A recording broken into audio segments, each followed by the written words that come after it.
Good afternoon, everybody, and welcome to the Supreme Pool Series. Sounds all right?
I'm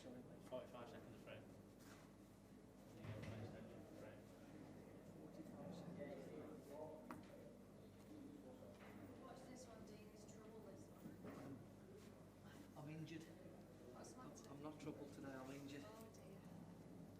What have you done? Oh, well. Something to my neck of some sort.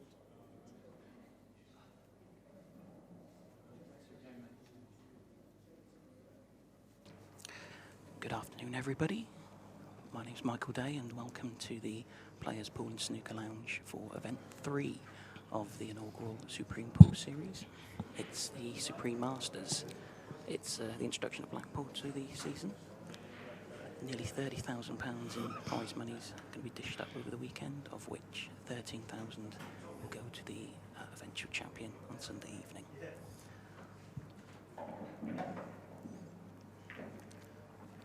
I'm happy to be joined in the box here by my friend Cully. Good afternoon, everybody. Welcome, Cully. Pleasure to be here.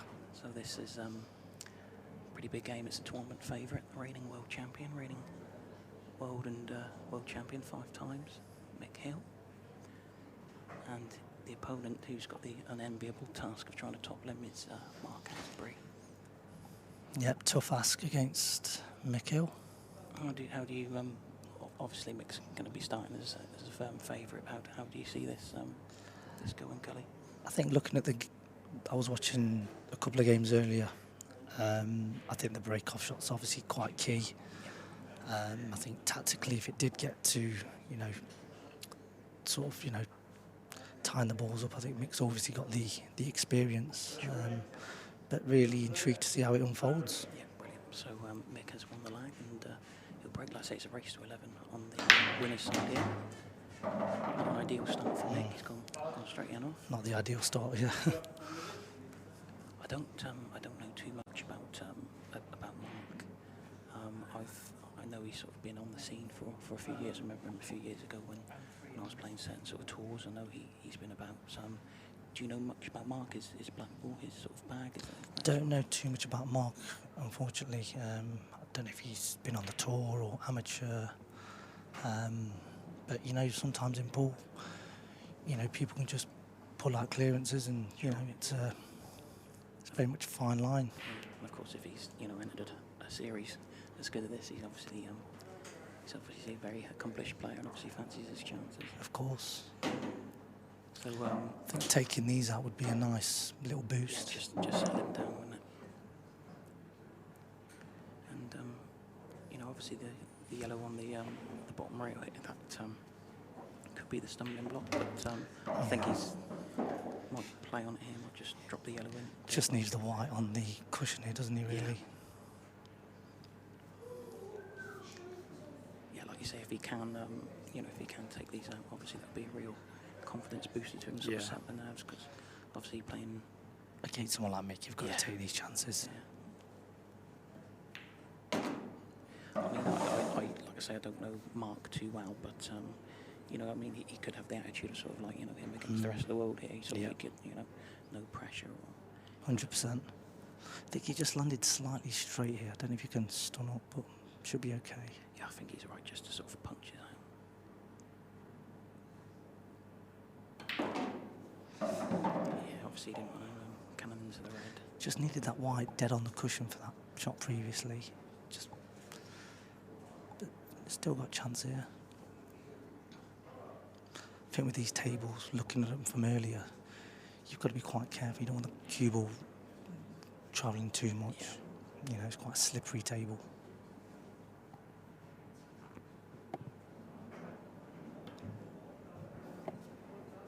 Yeah, he was asking for quite a bit there, wasn't he? It was a tough shot. I mean, he didn't want to get that thin, did he? Really? It was a shot before, wasn't it? Yeah, that was that caused the issue with that shot. Unfortunately, it's margins in this game, Michael. Yeah.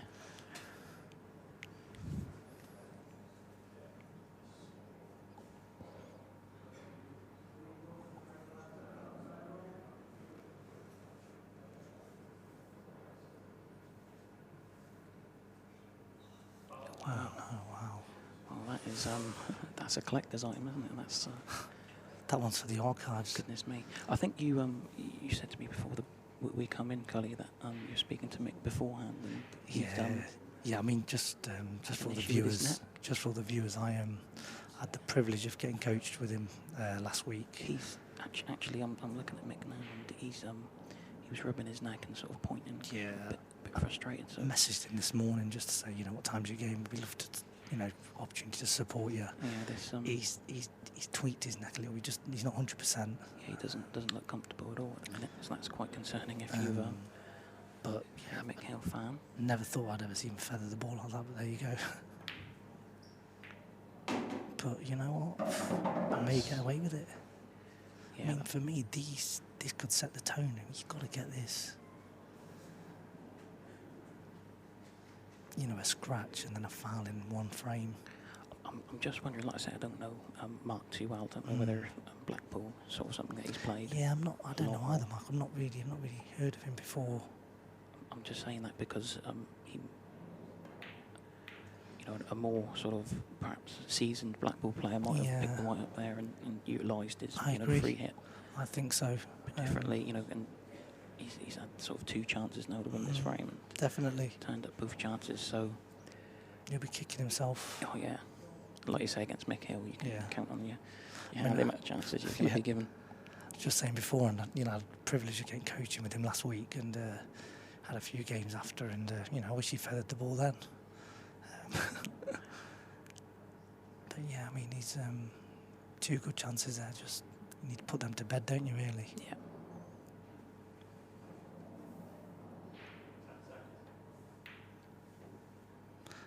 Just playing a sort of containing shot. I think he might have actually left a path through to the yellow, but obviously it's extremely thin. Yeah, it'd be interesting here.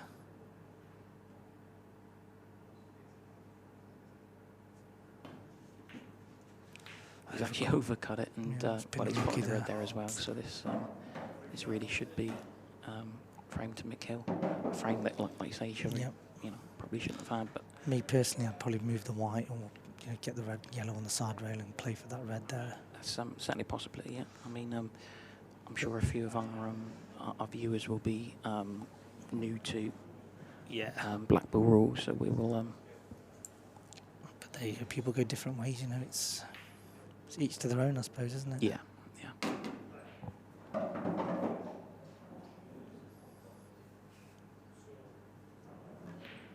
Yeah, Mick just needs to kind of. But then you can just play on it like that, can't you? Yeah. Make me look silly.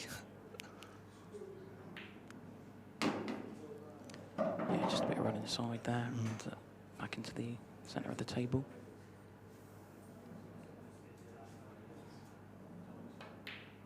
Yeah, he's not going to have any issues here.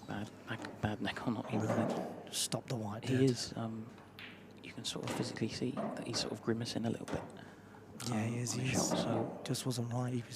He actually was in the process of potentially sending a message to Kendall saying, "I don't know if I can play in this." But then really, then you've got to also think about people are backing him. Yeah, you've got all that cow cutter business. I don't know too much about. It's not like you're playing, a £20 sort of competition down the club, is it? We're playing, for £13,000 of the win here. Come Sunday evening, so that's. I mean, a quick question. Let's say, for example, you've brought him for like, I don't know, 5 or 6 grand or something, and he's not, and he can't enter because of his neck or whatever. Yeah. He's not, what would happen then? Did they get refunded? I don't know. I know it was sort of debated on social media. I'm not quite sure what would happen in that instance, but like I say, if you have got sort of a sore neck or an injury like that, I mean, especially playing a game like pool or a Q sport where you're sort of like obviously bending over and using the stance and everything like that. That's a real sort of issue. Yeah. So. I mean, I was quite rough. I thought his first shot when he's feathered the wire, I thought, he's actually tweaked something there,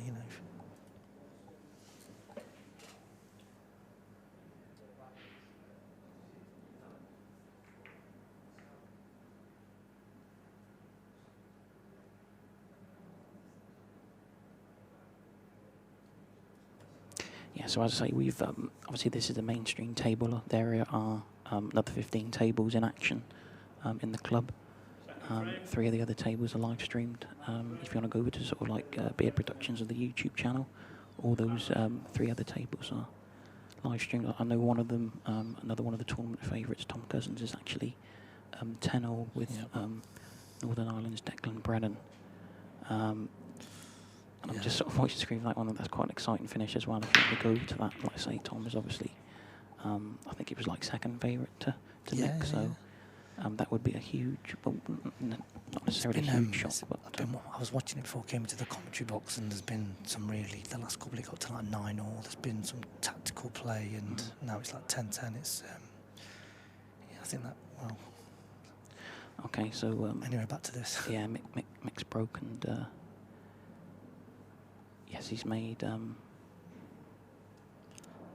no, I think. No, Mark broke dry. Mark broke, sorry, dry, but Mick just containing shot there, just.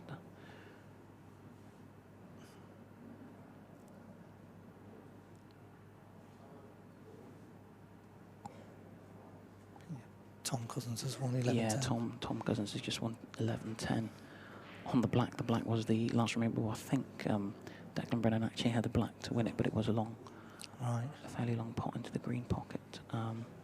So Tom Cousins sort of looks relieved. Spot. Yeah, well, that could just maybe even give the impetus sort of moving forward. No, definitely, it should have been moved on to the losers' side.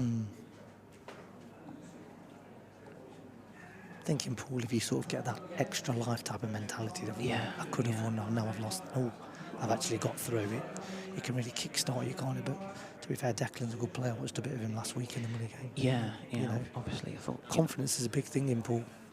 Becoming obviously to the event on a whole, obviously. I do like the double elimination type of thing as well, though. It's sort of, I just think players do appreciate that. Yeah. So I think we're still open on this table here.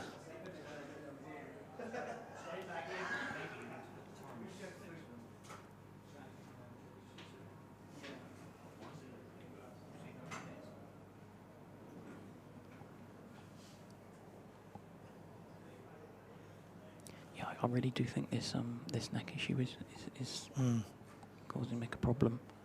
No, he's not happy. He was literally in pain when I was talking to him earlier. He's had some painkillers and that. Yeah, I think he's trying to pop both reds and yellows. If you watch him, you can see his grimace a little bit on the face. I think that might have been possibly more because of the shot. He was trying to pop the yellow there as well, I think. Yeah, but, probably.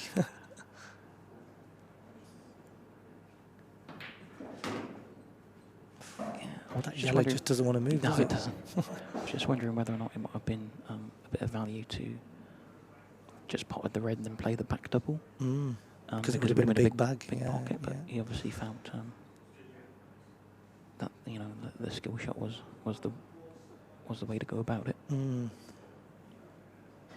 I think this type of frame potentially would suit Mark a little bit, just to sort of settle in a little bit. Yeah. You don't want it coming out flying all over the place and potting. Sometimes it's nice to sort of feel your way into it. I mean, we would, we're going on about the double elimination format. Obviously, it's changed slightly for this event. We've got 16 going through to the the knockout, single knockout stage. Right. But you've obviously still got 2 lives to get to there. And we were saying, obviously, like Mick is obviously the tournament favourite. He's a reigning world champion, 5-time world champion. He's going to have to be beaten twice. Yeah. In the qualifiers to be knocked out before the money round. So yeah, I mean, people like Phil Harrison, Mick Hills, to get 2 lives, they're going into the tournament thinking, I've got 2 lives here. Yeah. I think it's a massive boost for them. Well, we saw in the last event, obviously, Mick, I think he had a couple of sort of close games in the qualifiers, but he come through undefeated. Got through the quarterfinal game, played Phil Harrison. The break let him down, though. The break let him down. Yeah. He was very, Phil was really clinical. He was ultra clinical. I think he was 8-2 down, and Mick was telling me, and literally didn't do anything wrong. But against Phil, I suppose it's part of pool as well, Yeah. It's a cruel game, mate, at times.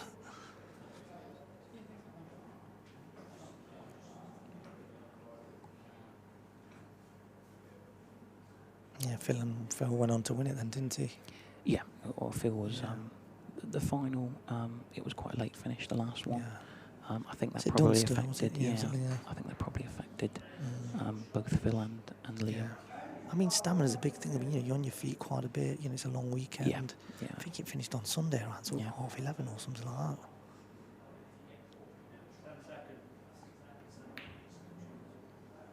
Yeah, he's played that well. So there's another chance here for Mark. He's I'm just wondering, obviously, if he's going to be playing the yellow now, that's obviously in the rack. I'm guessing the black goes in the bottom left. No, they're keeping the rack on for this. No, good shot. Let's just be a bit careful. Touch your right hand side, just to avoid the red. I suppose you want to get above the blue spot. Just try and get as high as you can. Just just give yourself a right angle. Don't be low on the yellow. Yeah, he'll be wanting to sort of make this as simple as he can. He won't want any sort of degree of difficulty for the black.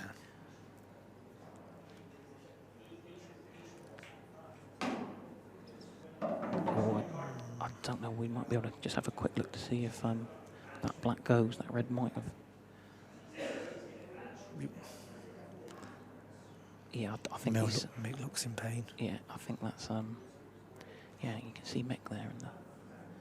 Doesn't you can see that he's struggling.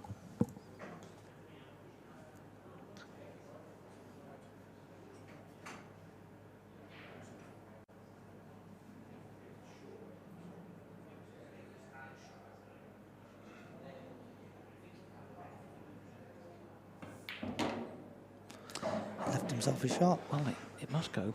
I think it looks from this angle it does go, yeah. As I think he probably would have got into the white a bit more if. Well, he would have concocted something up a bit more. I think he just goes getting down quite quick. Yep. Is he playing a double one? Yeah, it didn't go. So he's played the double. Well, that's a fantastic shot. Yeah. Good shot there from Mark, and obviously nice he just sort of. Nice little tap from Mick there. He obviously felt he just wanted to have a go at the black. He didn't. Generally thought that went, and then he's just it's a great shot. Yeah, I didn't think the black went, but he kind of fooled me a little bit the way he sort of played the. Yeah, I think he fooled everyone. And plumb right into the bag, and that'll make him feel good. Yeah, he certainly will, especially after the first frame. I mean, you missed that black, you're going to be 2-0 down. Yeah. Most definitely. Yeah, lovely double. Okay, so like I say, there's 15 other tables in action in the arena.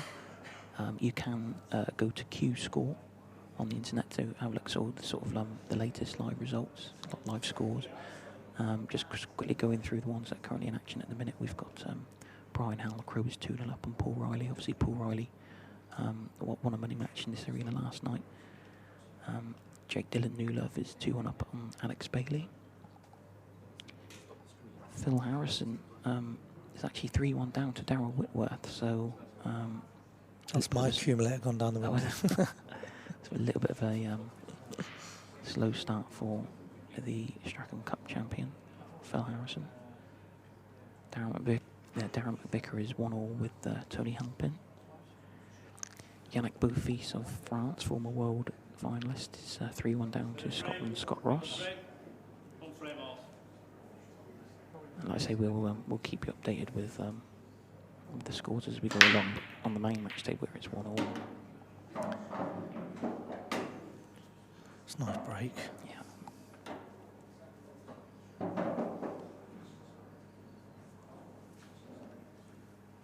Such a big part of the game, it really is. Yeah, it's.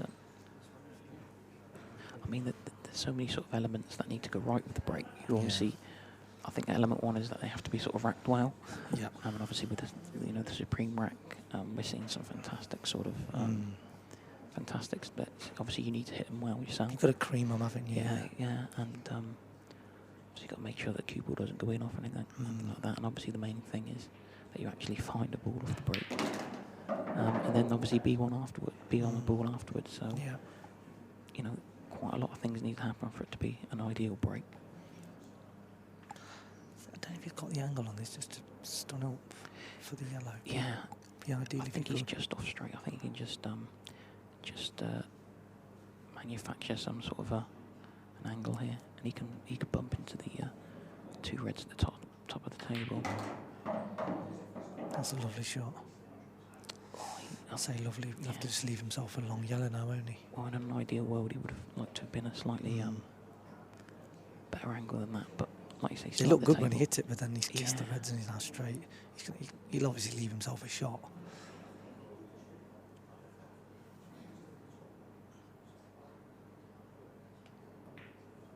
He's been a bit clever there. Yeah, that's Naughty nice little shot. shot, yeah, I like that. Nice shot.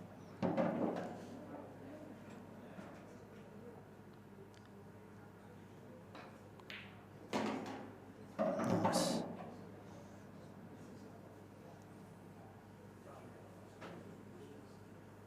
Still always tricky to judge these ones, I think, the thin ones. Especially, you know, early into the game.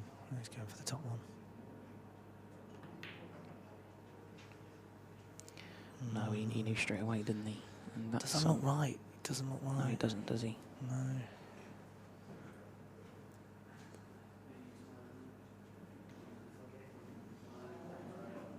Hopefully he needs them painkillers to kick in a Yeah, little bit. I think if the winner of this match, I think they play again later this evening. Right. So the loser doesn't play again until tomorrow morning. So you know, if Mick does win, he's going to be in action again later on. So it's not something he could, you know, go back to the hotel room and obviously.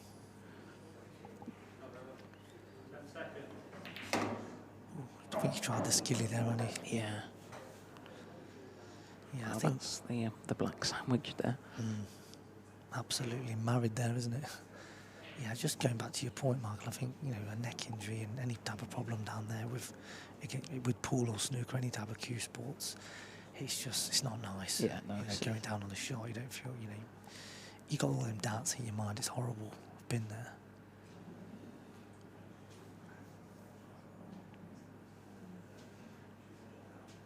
I think he's cushion first, didn't he? Trying to snooker.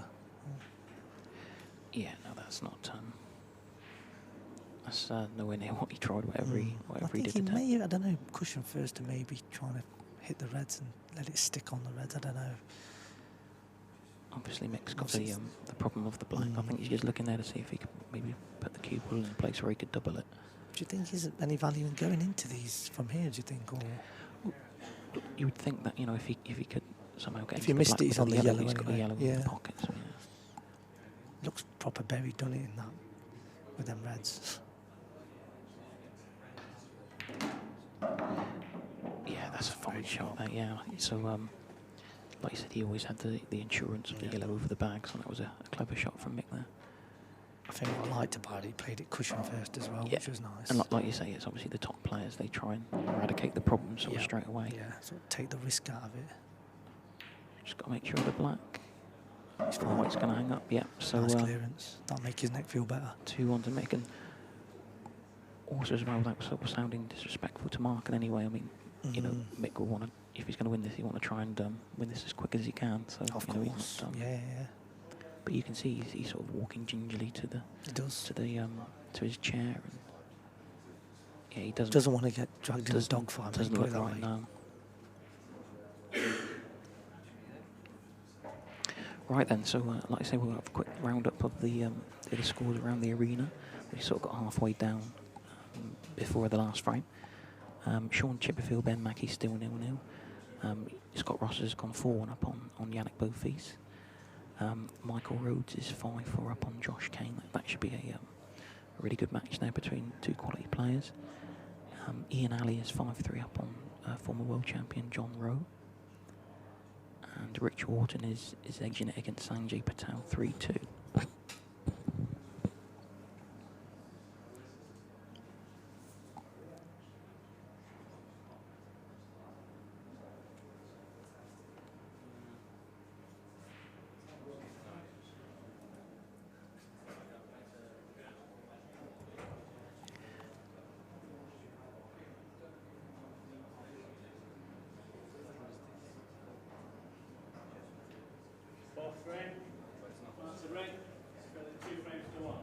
Needs a nice break here. Does Mark.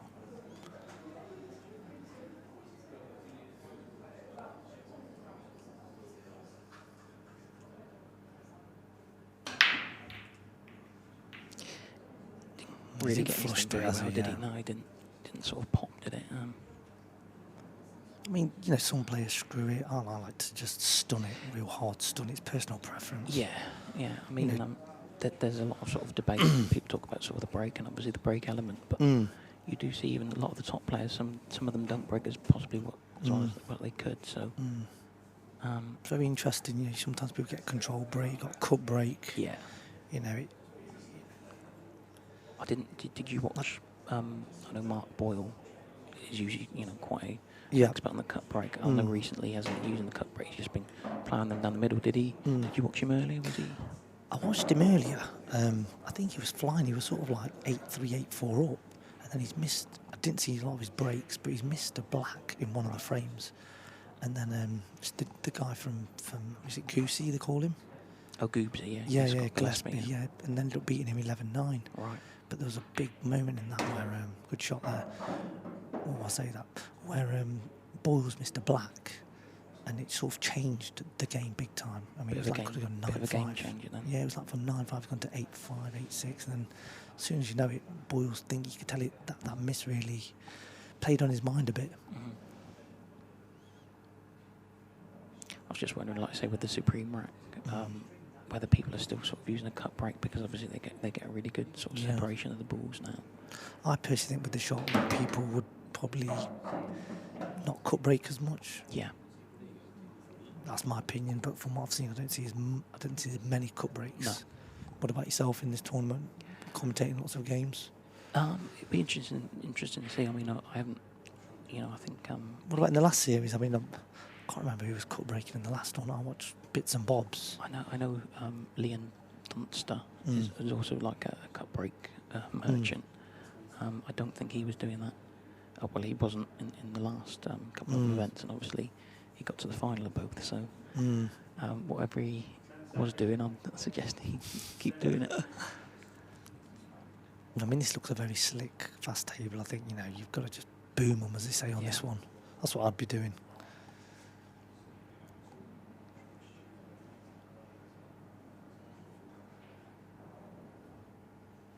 I think he's got to go for a finish here. Do you think, Mike? Yeah, Mick's he's going for this hit. I don't think that's going to be any good. No, that's not worked out. I think he was just obviously trying to find the gap between the black and the red that he's closest to now.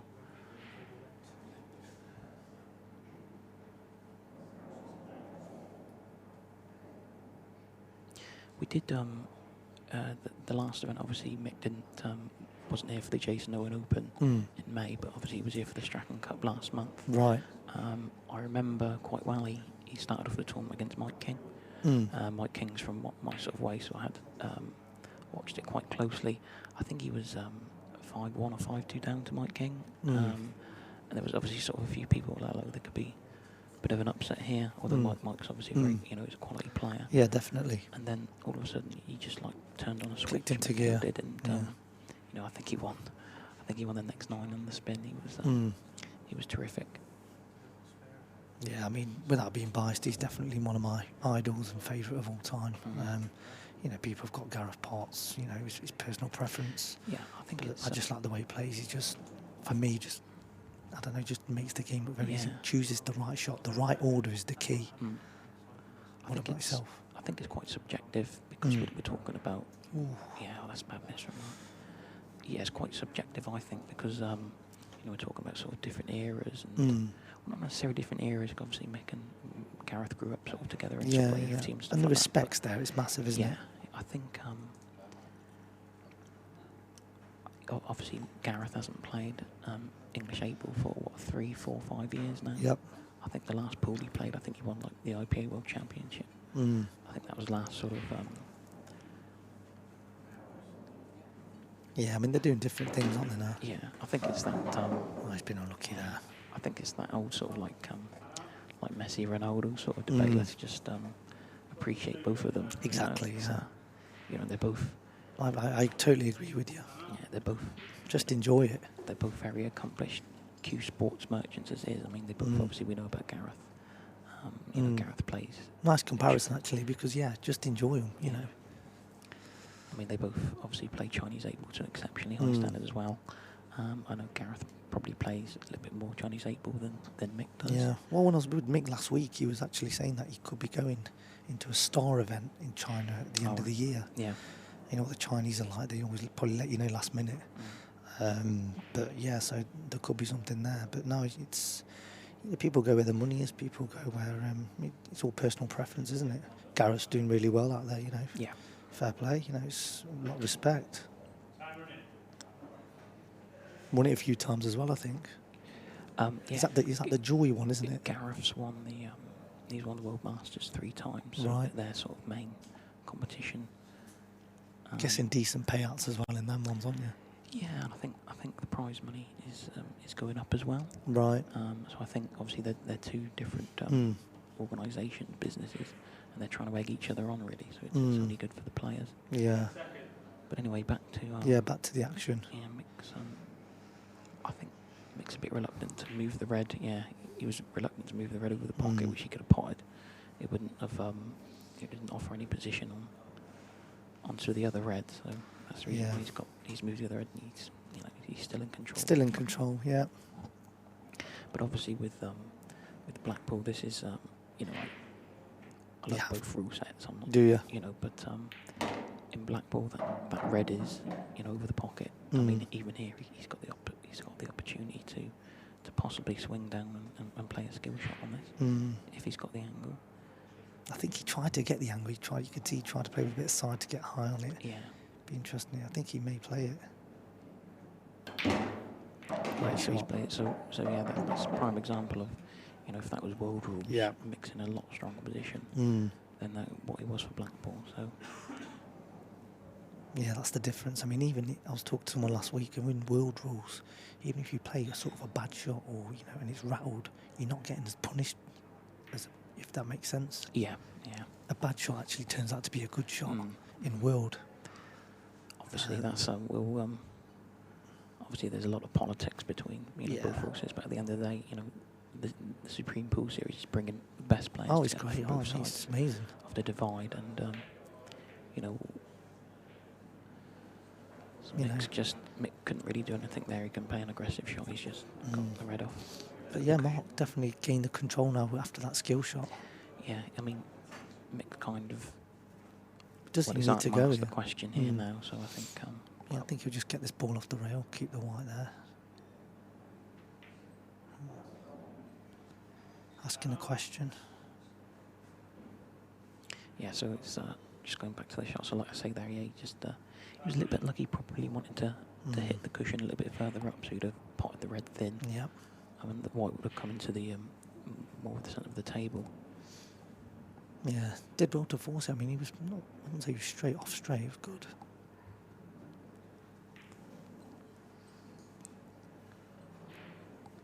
So good hit from Mick, but he would have preferred it if that gone a bit closer to the corner pocket. It sort of offers Mark a few more options.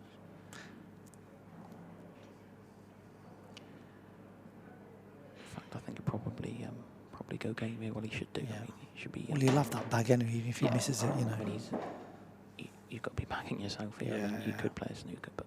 And with these rail ones, you don't even need to put pace. You can cue them nicely. They go in. Yeah, Nice. they just slide in, don't they? Just like that.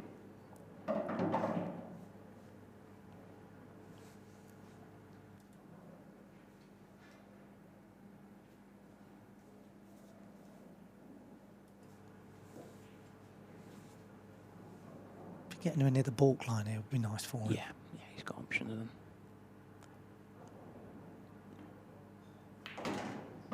Yeah, looks fine. Yeah, well, he called the bulk line. That's pretty good. And as a player, it's nice when you get a good feel of it, and you landed in areas where you want to be. It makes you feel good.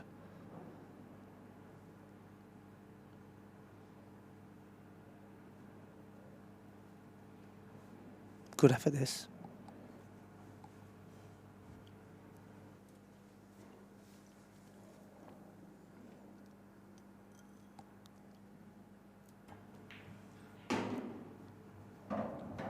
Yeah, that was, probably a better shot than it looked. Just come across the table twice. Good pace, and like I say, these shots will give him a bit of confidence, and 2 all after 4 frames. Yeah, he would take that, wouldn't he? Yeah.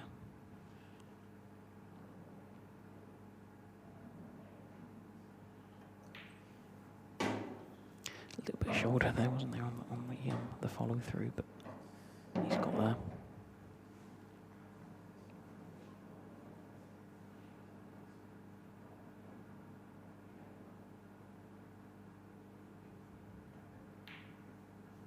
Yeah, So sharp. it's there. So it's 2 all after 4 frames.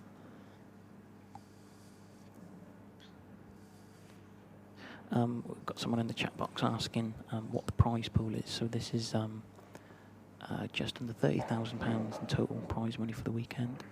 £13,000 to the winner Sunday evening, which is the highest amount so far this year in the whole of the sort of English pool world.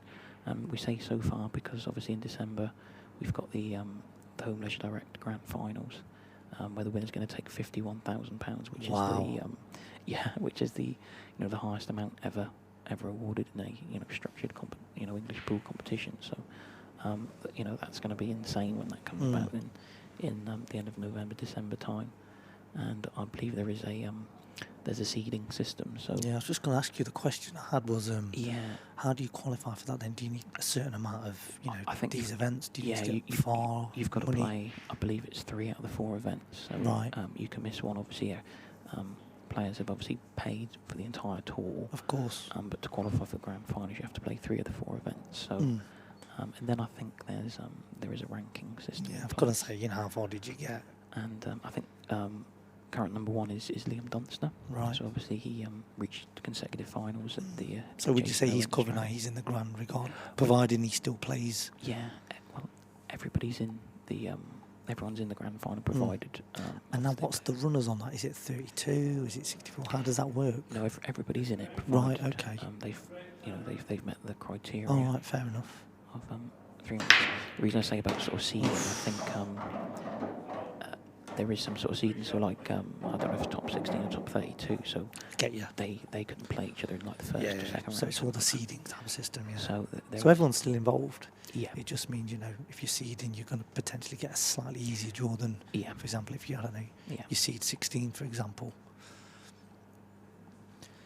Bit unlucky there with a kick in. Yeah, So annoying when that just got happens. bumped in. So this will be interesting to see with Mark. Like I say, I'm not sure if Mark plays black ball or if he's a world rules player, but obviously a free hit off the break is a massive tool. I mean, so, you've really got to utilise it as much as you can. I think sometimes you can actually tell, with the shot selection in terms of Yeah. there's certain things you can sometimes tell. Yeah.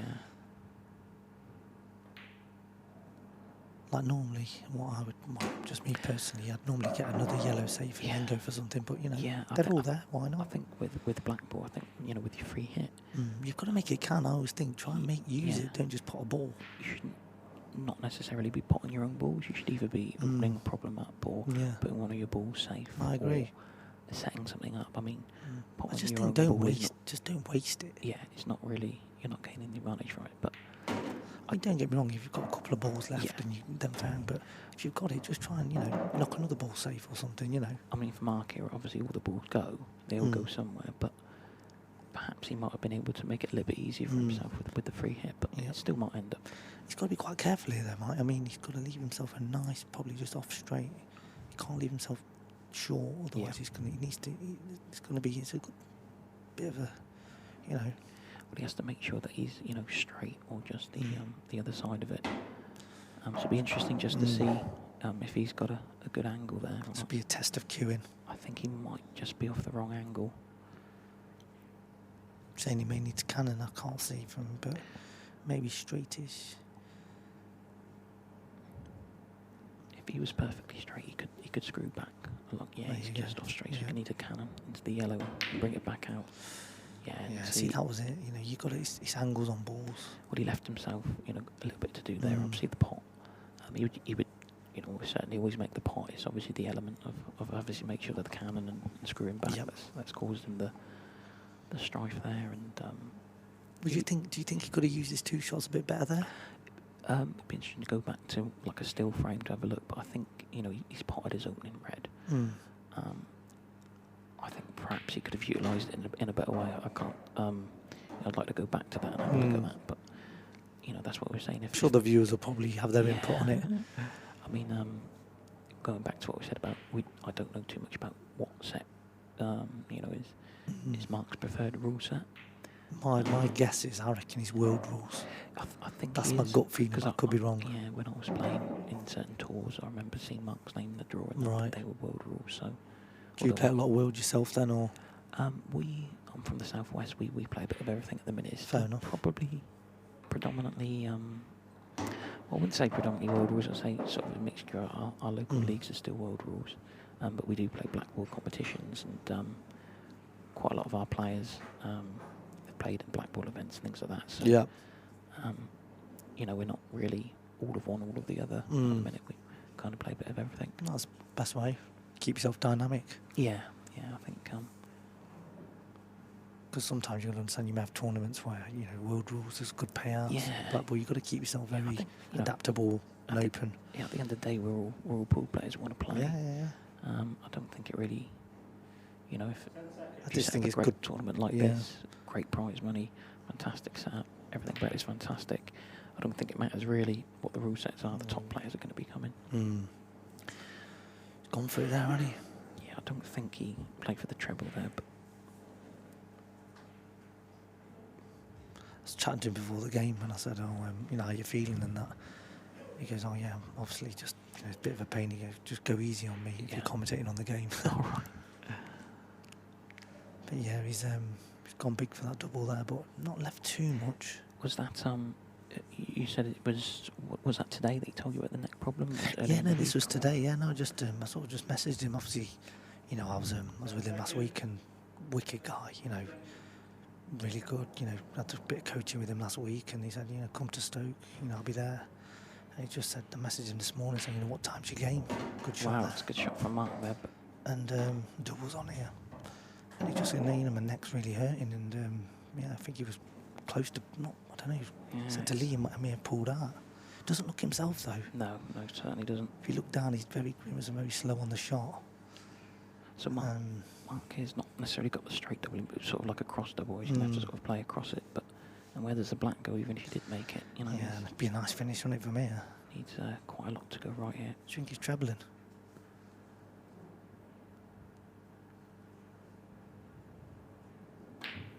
Yeah, so he has played across. So unlucky that is.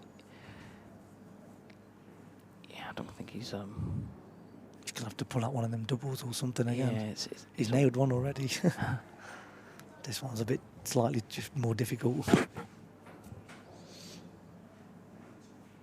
Always got to watch out for the double kiss. He's got to go for it. Yeah, I was about to say. I mean, if he plays the double, he's got to make sure that white sort of gets out of the way. Yeah, well, there we go. There you go. Yeah, he didn't.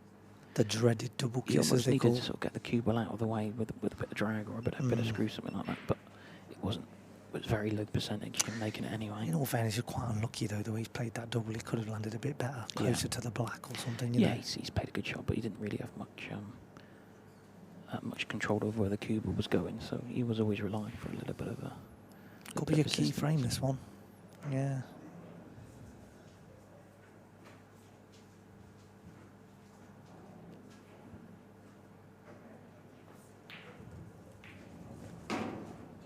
Just gone in there. Tell you what, though, it's my first time in this venue, and oh mate, it's class. Yeah, it's the fantastic. tables are just beaut. It's fantastic, and I mean, I've played in a couple of events here before, but it was a couple of years ago that I've actually it's lovely. Actually, you know, been here, and you know, there's a great buzz around the arena. Oh, it's class. You go next door, and you've always got stuff going tables. on. Yeah. It's fantastic. That's a great great shot from Mick there. Just got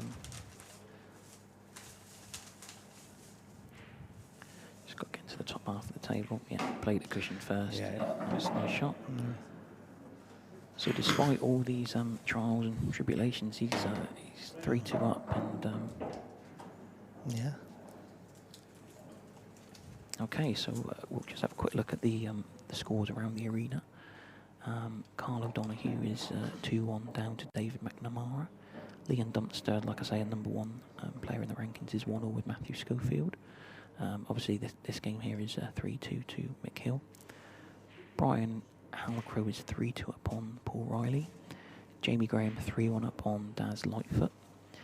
Jake Dylan Newlove has opened up a 6-1 advantage against Alex Bailey now. Gavin Robinson's 3-1 up on Sean Story. Phil Harrison, we said earlier, was 3-1 down to Darryl Whitworth. He's now put it back to 3-0. Darren Vicker is 4-0 with Tony Halpin. Sean Chipperfield, former world champion, is 3-1 up on Ben Mackey. Scott Ross 4-2 up against Yannick Beaufils of France. Josh Kay, Michael Rhodes looks like a really good game. That's locked at 7-0. 2 fantastic players. That would be a good game to watch as well. John Rowe and Ian Alley, another quality game there. That's 6-0. Rich Wharton 6-2 up on Sanjay Patel. Gareth Higgins is 1 away from the finishing line. He's 10-8 up against Mark White. And Cameron Dunlop is 9-6 up against Liam Pedley. So that's all the latest scores around the arena. So back to the main action, and Mark's broke, but hasn't found any oil there.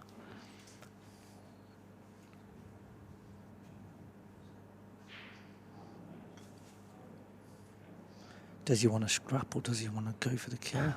I think the way Mick's feeling with obviously his neck and the way he's feeling, like I say, probably. Tell you what I'll do here. Well, it might be the wrong shot. I'll just take that red off that other red. So squeeze the angle and get the other red out. But yeah. I think that's. I think he's got enough angle there to get into it. You see there, he's looking at, and if that comes out rosy, it's should be the. So there's the coaching kicking in, mate. Yeah. There we go. There we go.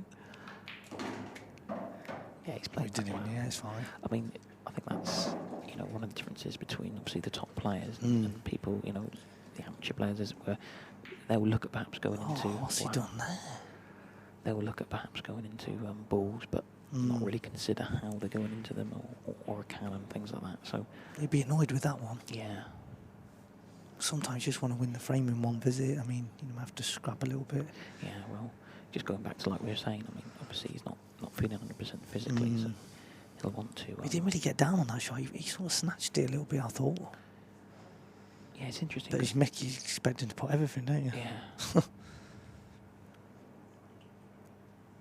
This is a little bit like Tiger Woods with, I think, was it the Open? Yeah. I think his last major, he had problems with his knee, and he won like the Open on like one knee before he had surgery and things like that. So perhaps Mick Hill's trying to. It's nice to, just change the subject of golf. It was nice to watch him the other week. Yeah. Competing again. He nearly got the. He was coming back, wasn't he? In the last round. Was it Koepka, wasn't it? Was, but yeah. Well, held it well, to be fair. Showed a lot of bottle. Yeah, it's the Ryder Cup will certainly be interesting. I think he'll be involved in that. Yeah, you've got to think that Tiger's got. Is it Furyk? Is he the captain, isn't he? Yeah, isn't I think Tiger was part of like the non-coaching, the non-playing captain side of things anyway. But I mean, the form that he's in and getting back to. Oh, and it's great to see. It's just great. Yeah.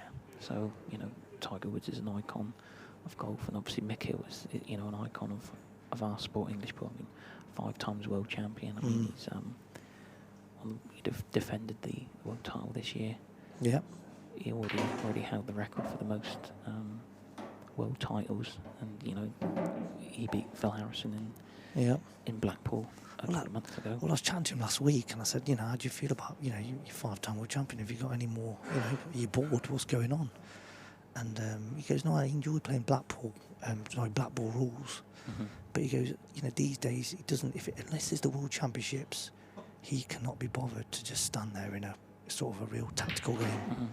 But if it's the World Championships, he goes, I tell you what, Cully, he goes, I'll be standing there for half an hour if I need to. And it just shows he chooses the prestigious events, to do it, and it's fair enough, Yeah, I thought it was quite interesting. Phil Harrison, another strong favourite for this. I always look at these two as the benchmark, in my opinion.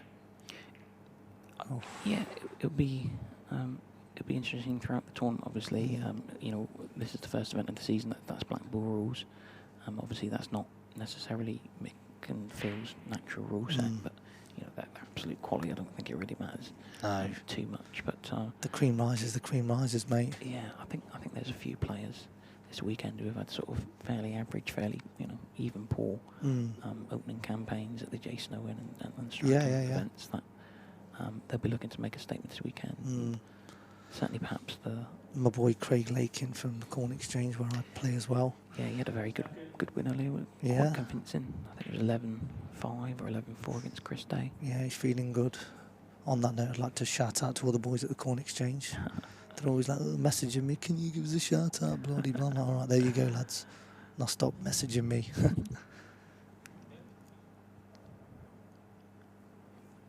Yeah, but look, listen, a lot of it's on the day. And a lot of people can win this event. That was just red first. Yeah, that was just took the paint off it before he hit the yellow.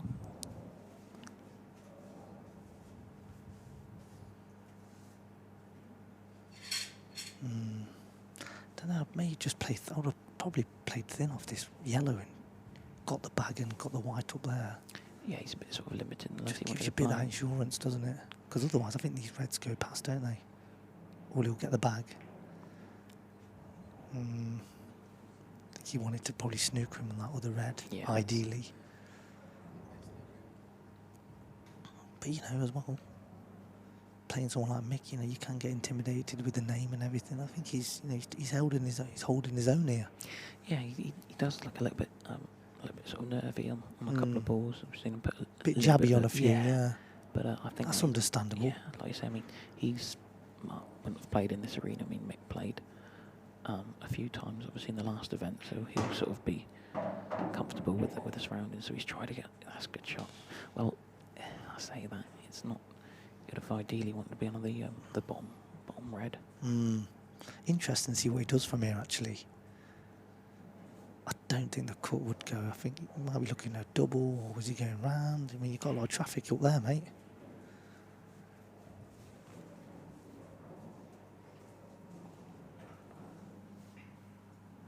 Just looking at a few messages here from the guys.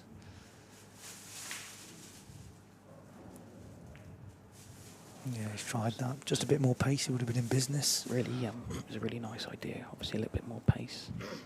He would have opened the gate up for the following red. Yeah, he would have. I bet he wanted the back as well. Second prize, he's not really got it. No, everything's there for Mark. So again, it's these are on. Just one good shot here. Yeah. Still though, yeah, when you're playing these likes of Mick Hills and these ones down the rail, they're not very nice. I think he's because you're leaving stuff, aren't you? Yeah, I think he's weighing up. Yeah. Okay, so I don't know about that. I think he can see that, I think there's a school of thought about knowing what the right shot is, but obviously dependent on how he's feeling. I think he perhaps might realise, well, if he pots that, then that's the key to the frame. But he's just passed up. The frame to Mick now. Yeah, that was a chance, to get back in and take a clearance. I think he tried to really be a bit too safe, if you know what I mean. Too much respect. I think he probably knew the yellow down the rail was the shot, but obviously... He's hit it all wrong, hasn't he? Yeah. That'll annoy him. So Mick's got a little bit of work here, because he can't avoid the cannon on the yellow, so... Yeah, he's just making sure of a shot, so... It's a little bit of a trickier black than perhaps you would have liked. But these guys, they take the risk out of it, don't they? Yeah. Someone like me would just be running in and probably hoping that the white's going to get on the black. Yeah, like I say, Mick's not going to be... Yeah, very strategic, as they say. Yeah, strategic minds. 4-2, bit of a gap. Yeah. Any more scores going on there then? Yeah, just looking, Darryl Whitworth has retaken the lead against Phil Harrison, so he's 4-3 up. Liam Dunster's 1-1 with Matthew Schofield.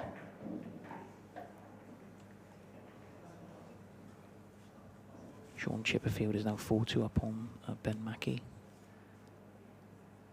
And not much else has actually happened. I think Darren McVicker's taken a couple of frames against Tony Halpin, so he's 6-4 up. Darren's player that I know very well. We've actually travelled up together. He's from Plymouth. very quick player. So literally, we got to the club about sort of 10 minutes before his start time. Literally took the clothes out of his bag. He looks like a packet of Golden Wonder. All of his clothes are all wrinkled up. Golden Wonder. Yeah, we were saying in the car that it might actually work to his advantage, sort of coming straight into the arena and not sort of waiting about. That's what's happened. Same with Jamie Graham as well. Yeah. I know he's playing now. He's 3-2 up on Baz Lightfoot. So both the Plymouth boys that I come up with there, they're both winning at the minute. Yeah, looks nice. Yeah, that was a Oh, wow. Well, if you could, I'd love to have a go at these ones. I might get these. if you could bottle that break and sell it, I think you'd be very popular amongst. I got a feeling it might go players. reds here, mate. Just got a slight feeling. Yeah, I wouldn't be. I mean, if you wanted to go yellows, I'd be backing them for that. But like I say, the reds are. Lovely break that is. Yeah, Look where the white is as well. yeah, that's gorgeous. That's what we were saying earlier about obviously, needing certain things to happen with the break. Everything's sort of come together. So there. weird, isn't it? You can hit them at the same time all the time, and Yeah. 1 minute they split, next minute they don't. Do you move the white? What's going on here? But I think that for me, that just adds a lot of excitement to the game. Yeah, I think it does, because it's the same for both players. and I guess it is a leveler at times as well. I mean, so Mick's played a good shot there. I mean, he could have maybe played the red in a different way, but he's come across the table twice, so he's feeling That's nice. he's feeling pretty confident. I mean, he's 5-2 up now, so he's opened a nice advantage. Yeah. I reckon the painkillers have started to kick in for him Yeah. now, that codeine and that he's on about. Yeah, I mean, he's it would take a mammoth sort of for Mark to sort of. I mean, Mark's had chances in this, let's be honest. He had chances in the last. I think the one before may have had as well. You've got to take your chances, haven't you, against these guys? Yeah, It's a cruel game, isn't it? Yeah, it's it can be relentless. I mean, you can you can be sat down in your chair quite a lot for the pool. I mean, he's had, I think it was, I don't know if it was the last frame or the one before, but he crossed double the red, and then he's hit a few balls. The white was coming near the black, and then I think that might have been the first sort of breaking dish of the match, actually. Probably right. I think the frames, like I say, I definitely think of Mick, because a lot of them have just been scratches, haven't they? A few in-offs. Yeah. So got a few people in the chat box talking about the next game. So the next game after this 5:30 is, well, what a cracking match that is. It's an all-Welsh affair between Ben Davies and Jordan Shepherd. So that'll be an absolutely mouth-watering aspect. crackerjack of a match, that will. And obviously, I wouldn't be blinking too much in that match, because there's going to be a lot of quick frames there. So that's that is literally blink and you'll miss them. yeah, and that's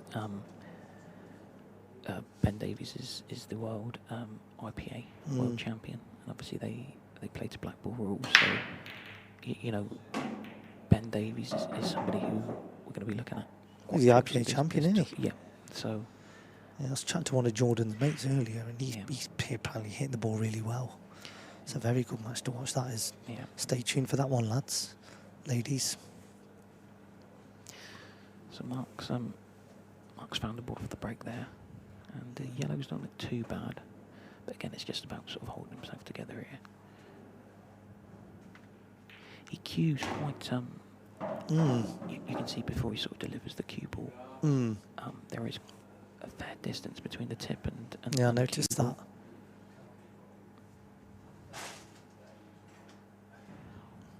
You'd feel he has to take these out, don't you, really? Yeah, I mean, with a cue action like that, I mean, I play a lot of other cue sports with a cue action like that. That's quite sort of compact. Not much technically, they would say. Not much to go It's wrong. quite. I'm not one for technique. I mean, I'm quite unorthodox myself, but do you think it's a bit of a jabby kind of technique, if you know what I mean? I think you're going to get that with a cue action where you're not sort of bringing the cue back that much. I mean, it's very much like a Mark Allen, like snooker. He's Much very, of a punch type of. yeah, he's Yeah, very yeah. compact, so not much can go wrong. But you sometimes wonder about. Do you think on some cue shots you power. can get? Yeah, I was going to say when you're trying to make things happen and you might not have that exhibition type of shots. He might not have that in his arsenal as much as say somebody with a bit more. Oof, you can't miss them. A bit of loop-in action. Yeah, that's. I mean, it looked a bit jabby on that one there. Yeah, that was a nervy one, wasn't it? Because I don't even know where the next ball was coming from. I think he just hit it all wrong. Yeah.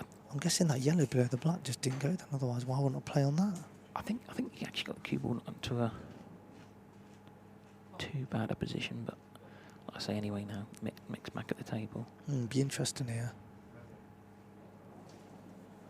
Don't know if he's going to go for the finish here.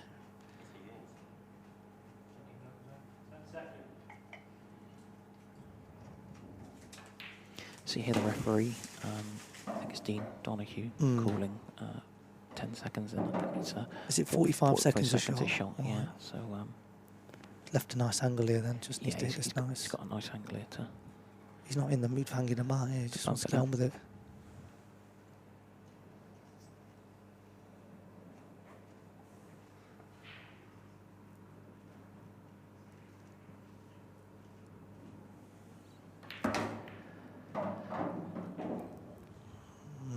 Well, he's got the red Looks into alright, a yeah. good position, but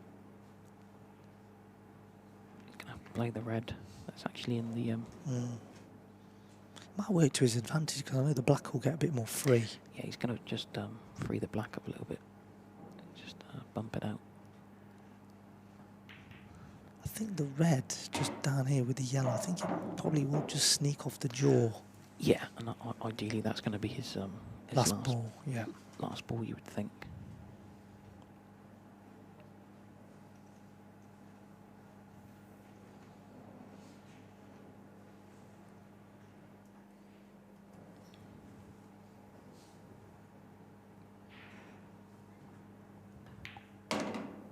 Not off the jaw, straight in there. That's Yeah, my eyesight. I presume with that shot that the black goes into the bottom right-hand pocket. Because that might have been an option, leaving that red last, so he could have played the black into the middle. He's starting to cue a bit now, starting to swag a little bit now. Yeah, I mean, he ideally would have been like to have come across the bulk line, as it were, a couple more inches, so it would have been absolutely straightforward. It should, still shouldn't be a problem for someone like. Do you think it goes to the bottom right? The black, yeah, that's what I'm. The way he's playing, I think it goes just to the left centre. Yeah, well there we can see it doesn't go into the bottom right. So I mean, it might have been an option earlier on to leave the red of that bottom bag. So but he's thinking ahead. These guys, I mean, these legends don't miss a trick, mate. They have, they have more than one sort of route they can put into their internal sat nav. Yeah, that's nice. That's more than ideal. So yeah, so like I say, he's looking a little bit more sort of independent now. This black for 6-2, yeah. So he has been sort of just going through the motions a little bit in this match, and I think he's sort of weathered the storm a bit. I mean, yeah, Mark's played a few good shots throughout the match, but there's been a couple that he's still looks in pain though, does Mick? Yeah, I don't think that's. I think he just wants to get through, doesn't he? Yeah, while he's playing, that's not going to get any better. Sometimes it can be a bit of a dangerous type of advantage because you're just like, do you know what? I'm not bothered. I just need to get out of here. Yeah, like I say, I think he doesn't want a tactical game here. You can tell he just wants to just go. Mick will be delighted if there's only 5 more frames in this match. If he can, I think he would play again this evening at 10:30. So right, 10:30. Yeah, I know there's a 10:30 session, so I think he could perhaps go back to the hotel or wherever he's staying. Get a bit of kip, get some rest or something. Yeah, just get a little bit of sort of recuperation before he has to sort of come back later. I'm not quite sure who Mick has got the next round. Yeah, I've not seen the draw. Yeah, I've not seen the draw properly, but I mean, you just want to be involved, don't you? Really? Yeah. Get this first round out of the way. That's what all the top players will be thinking.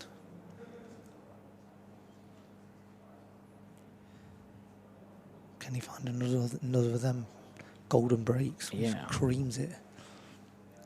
I've got to say that's a beautiful trophy to the winner, isn't it? I've been looking at it all day. Exceptionally unique. I mean, it's a nice bit, that, isn't it?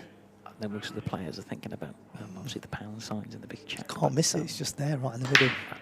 That's something to treasure on your mantelpiece, isn't it? Great break again there. Yeah, that's. Look at the white. No danger. Yeah, I got quite close to it watching. I think it was Seb's game earlier. It's a lovely trophy. Yeah, it's a. Just makes people think about it a bit more, you know. That's that could be mine Sunday night. That's a real. I'm sleeping with that Sunday night. It's mine. That is a keeper. Yeah, that's just adds to it. It's nice. Looks like it weighs a fair bit. I know, yeah.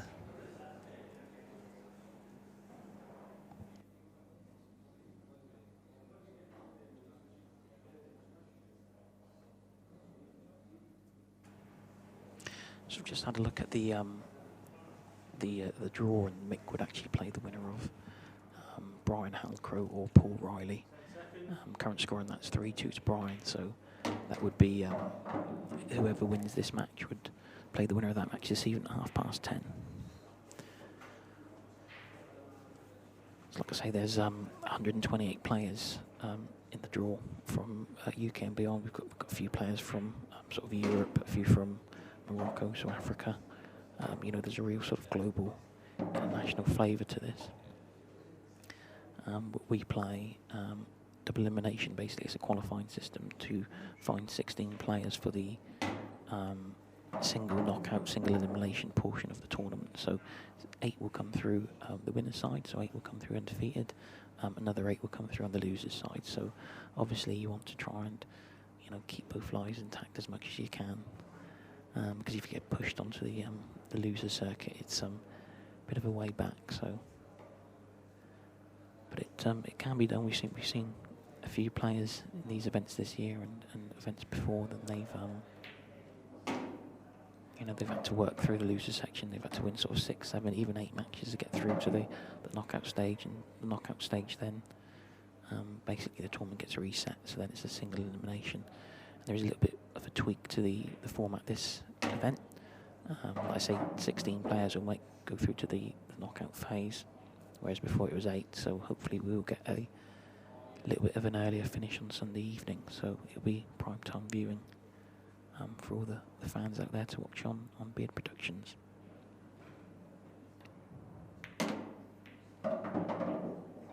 Yes, that's worked out okay.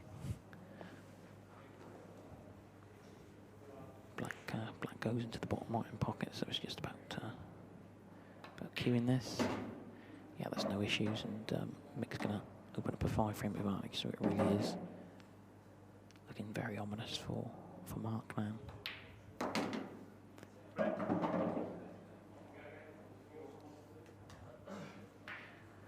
7-2 to Mick, so he's 4 more away from the finishing line. We'll just have a quick look at the matches around the arena. So like I say, this is the main arena.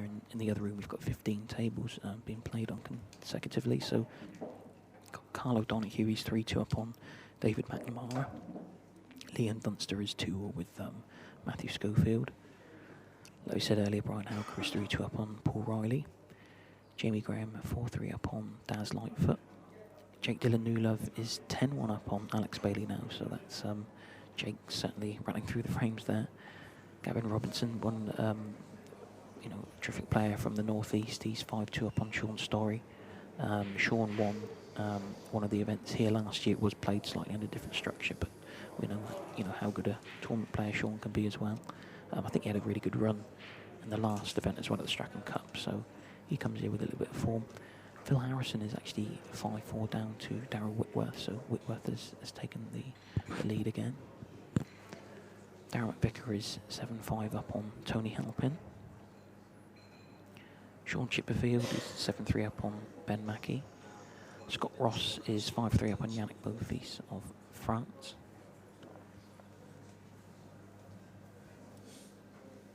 Mark to break, 10 frame, 7 frames to 2. Time running.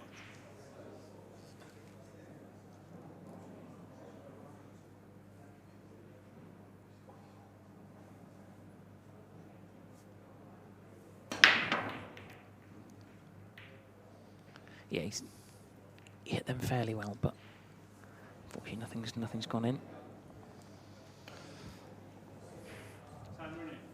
back in the mix just for a comfort break, as they say.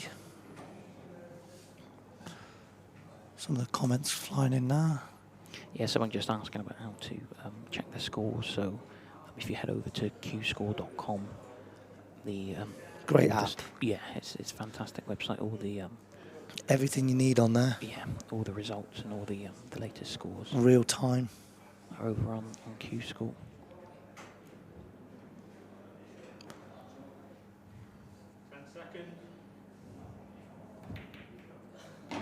Well, he wanted that pocket, but not the white. I think he was. I think Mick was actually playing the plant there. Plant off the knuckle, yeah. Yeah, I think that was. Bit of a Virgo's trick shots there. It was adventurous, but I think that's what he was certainly trying.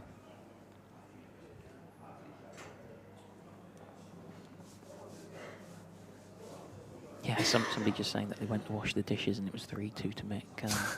Yeah, he's stepped up a little bit. He's won the last 4 frames. Looking a lot more. Washing the dishes. Dishing up, as they say. Yeah, the last couple have flown, haven't they? Yeah, yeah. So a chance here for Mark. So, you know, I'm not quite sure what his expectations are from now. I mean, 7-2 down I think against. he's just got to try and enjoy He himself. could be the greatest player ever. I mean, he's yeah. The GOAT. But it's, you know, it's very difficult. I think he does look a little bit nervous. Mm. But, so it's very difficult for people to say, you know, just go and enjoy it. Yeah, you can't. I mean, it's sort of like, I say it a lot to my friends and, you know, people I play with, but it's easier said than done. Yeah, it's You know, when you're sitting there and it's, you know... it's so frustrating when you hear people Yeah. say this. They just Yeah, enjoy you it. can't, It's yeah. not a button that you can just sort of turn on. No, not at all. I mean, it's, you know, there's a lot going on here. It's a big, prestigious event. You want to do yourself proud, don't you? Yeah. Hard to enjoy it when you're, you know, when you sort of want to feel you can play better.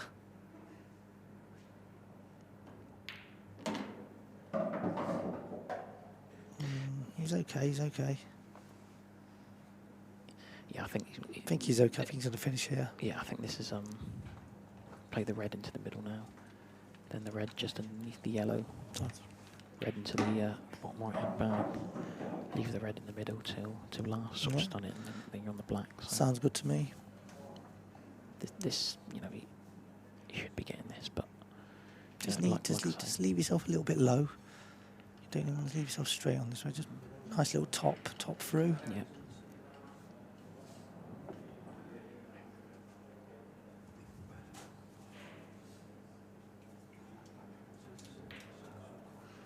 Yeah, that's all right. fine, yeah. I mean, he's just far enough so the black's not hampering him in any way. So, like I say, it's just obviously making it as easy as you can for yourself.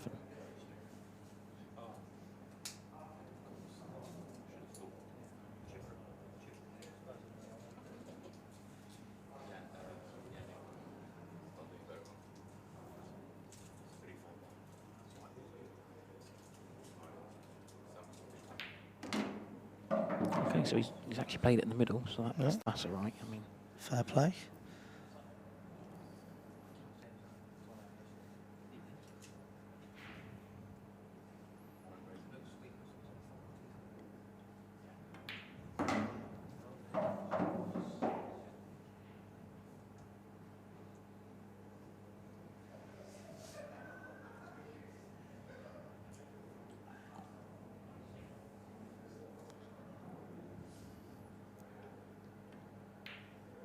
Yeah, fair play. Yeah, well done. Sort of holding it Took together. took his time on Yeah, that one. but built a bit of a suspense for the black there. But yeah, well done, Mark. He's took the balls out and Needed that. reduces his arrears to 7-3.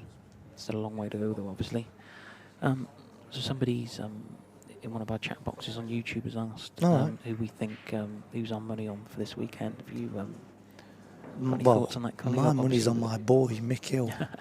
But no, to be honest with you, apart from Mick, because, you know, Mick's Mick, yep, Phil Harrison's up there, you've got to put him up there, but I'm going for my boy, Craig Lakin or Jordan Shepherd. Okay. Just a bit of an outsider. I just think, you know, sort of... Well, Jordan comes here in good form, doesn't he? Yeah, I he think does, yeah. He won You an know. event a few weeks ago. Yeah, there's loads of good players. I mean, but that's just my personal preference. Kind of reminds me a bit of a Jimmy White character, Jordan. He Yeah, sort of yeah. either goes very far in a competition, or you sort of get knocked out sort of fairly Yeah. early. But I really love watching Jordan play. You know, Yeah. I'm really looking forward to the half-5 game when he plays Ben Davies, because you know, it's, you know, we're pool players, so we enjoy watching pool anyway. Yeah, of but course we do. You can understand like someone like Jordan as a product. It's just to easy watch. on the eye, isn't it? Yeah. It's very entertaining. Him and Lakin have got very similar games in terms of how they play. But I mean, you know, like you said, it's an open field. It could be anybody. They're my sort of outsiders. What about yourself? I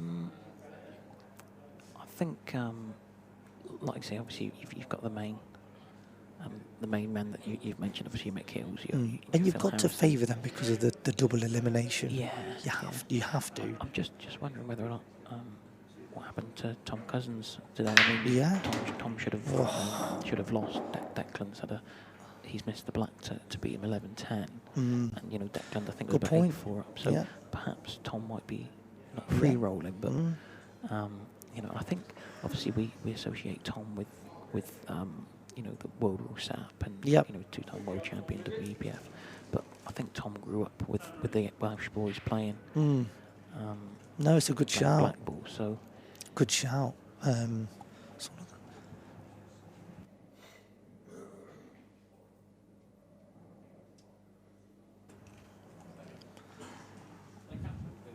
Is that Cully commentating? Yes, it is. Hope you're all well. Enjoying it.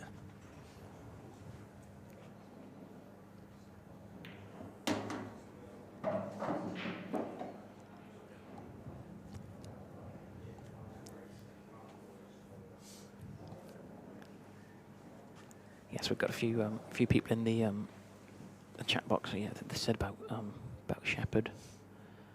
Jordan Church, obviously. Someone's mentioning about didn't lose life in the last event, sort of qualifying. Yep. Unbeaten. You know, Jordan, he's another really, you know, pleasing on the eye player. Definitely. You know, very entertaining player. Yeah, just feel free to put in your opinions, guys. You know, be interesting to see who you think's going to win, who you want to win.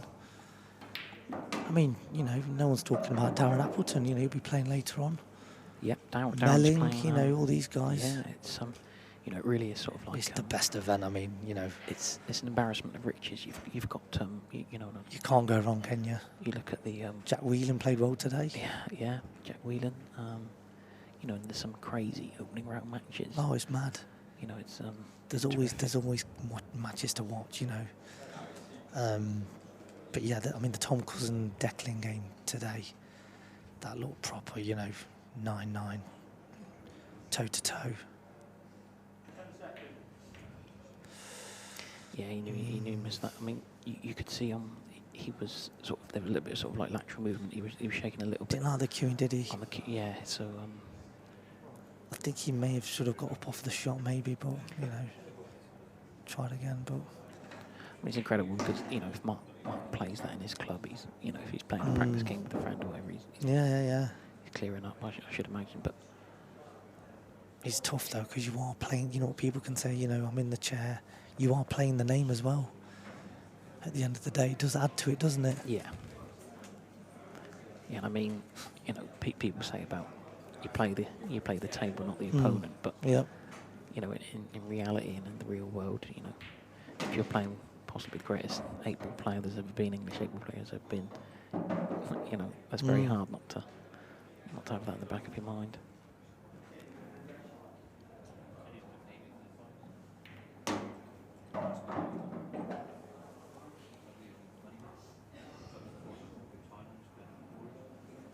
It's looking like 8-3, my friend. Yeah, it does. It's got options here if he wants to. You know, I think he's. Yeah, I was going to say. I love the route that they go. It's always the route. It looks very simple, but you know what? When you're down playing, it's just. Yeah. I think he's going to, you know, dribble this up the cushion. Yeah, just like that. Well, that's probably as bad as it could have possibly come Got to be out, a little bit careful in that. Yeah, this is obviously going to be about Probably red that he's hitting first, where that's going to go. He's going to have to slightly just cheat the pocket here a little bit, but. So I mean, some people's thought process there might be, you know, just not leave the red where it was. I think it's personal preference. I mean, if you're feeling good, you know, sometimes you think you can. I mean, he's unlucky in terms of where it's finished, but I think if you've got the angle and it's a gentle cannon, I think play it. You know.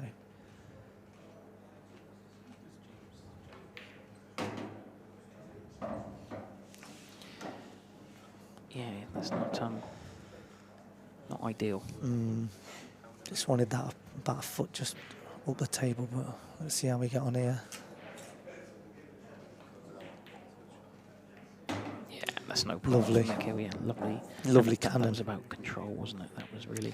It's not, yeah, exactly. You've said it perfect. It's not always about cannons, it's controlled cannons. Yeah.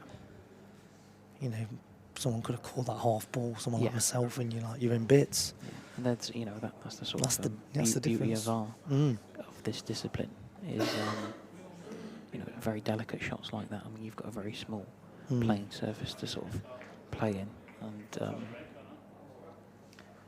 yeah, he played that sort of beautifully. And I mean, when I was with him last week and he was talking me through little bits, he was saying when he wants to cannon the balls, he's literally ready to cannon the ball exactly where he wants to cannon it. Not half ball, but full ball. I am cannoning it full ball. And that's what I was saying earlier about, I mean, he played a shot where he put a ball out that was sort of safe. The more amateur player would sort of go into the, you know, that sort of area, general area, and sort of perhaps hope. Yeah. There's a Whereas- difference between hoping and actually executing the shot. Yeah, whereas these top players, they know exactly where they're hitting the cue ball. Sorry, where they're hitting sort of the object ball. Yep. And thinking about where it's going to come out afterwards, and obviously speed control. And things like that, and it's just a degree of skill that they have. yeah, yeah. You know, it's like it is a skill shot in its own way. You know, Degree of skill. Yeah, and then there's other sort of variables. So obviously, the table you're playing on, the condition of you know the cloth and things like that. So, you know, it's not just, you know, A to B. There are other sort of like factors there as well. So. I mean, don't get me wrong, people can rely on luck when they're running into balls and they're feeling good, but personally, you know, these guys know what they want to do, and sometimes that's just the difference, especially in like the latter part of the game sometimes. You know, getting a bit tight, a bit twitchy, you know. So Mark's back and breaking it 3 down. Seemed to hit them a lot better, and he's made a ball. Being rewarded with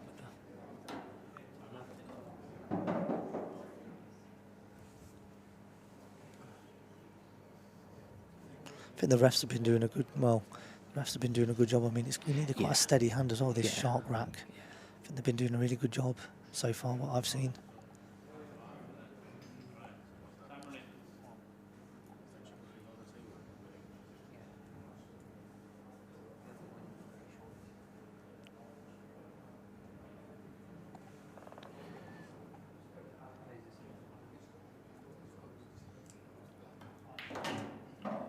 I think you wanted to open the bag there a little bit. Well, I think it was more sort of getting the yellow out. So got a result on one of the other stream tables. Sean Chipperfield's beating Ben Mackey 11-4. So that's good, easy my accumulator. Yeah. Well done, Chippy. I mean, you know, you talk about sort of pleasing on the eye. I mean, Sean Chipperfield's up there as well. He's a fantastic player to watch. Terrific player, and he's you know, when he's when on these it, guys he's get banging going, he can be like supersonic. It looks like he's you're really like 3 or 4 or 5 straight away. having a bash down the club. You know, it's yeah. So Sean Chipperfield's through 11-4. Just looking at the couple of the tables, I think table 13. Phil Harrison's playing. He's currently 6-5 down to Darryl Whitworth. So that's. He's never been ahead in that game, has he? No, he was. He keeps sort of getting back into it, so that'll be an interesting finale to that match. Who is Cully? Well, I'm from Derby. I'm a Derby lad. They call me the Pearl. Play on my pool down the Corn Exchange. Making my debut on commentary today. Joined by Michael, top guy. Pleasure to be involved here, you know. Yeah, no, it's enjoying the experience, soaking it in. It's nice to have our sort of 2 cents worth, and me the blabbermouth. So it'll be it's always nice to be involved. Well, yeah, I mean, I've told me last game, had a few drinks and a couple of months ago, but we won't go there. But it's nice to learn from your mistakes.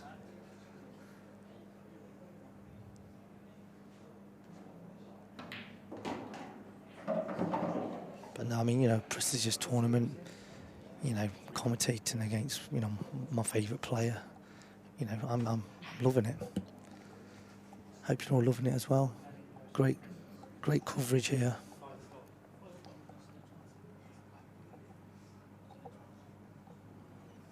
So you've got the game on after this, then you've got Shepherd and Davis after this, then. Yeah. That's a treat, that, isn't it? Half-5 matchup. It's worked out nice, hasn't it? That has. Yeah, that's more than adequate for Mick. Like I say, from you know, what was it? 2-all. He's started off quite slow, didn't it? There's a lot of kick-ins and a lot of this and a lot of that. Like I say, I think obviously the condition of his neck as well has played a factor in that. But he'll be delighted that he's not been sort of put under too much pressure here. Yeah. I mean, like I say, it was 2-all after 4, but you know, from then up, it's been fairly plain sailing for Mick.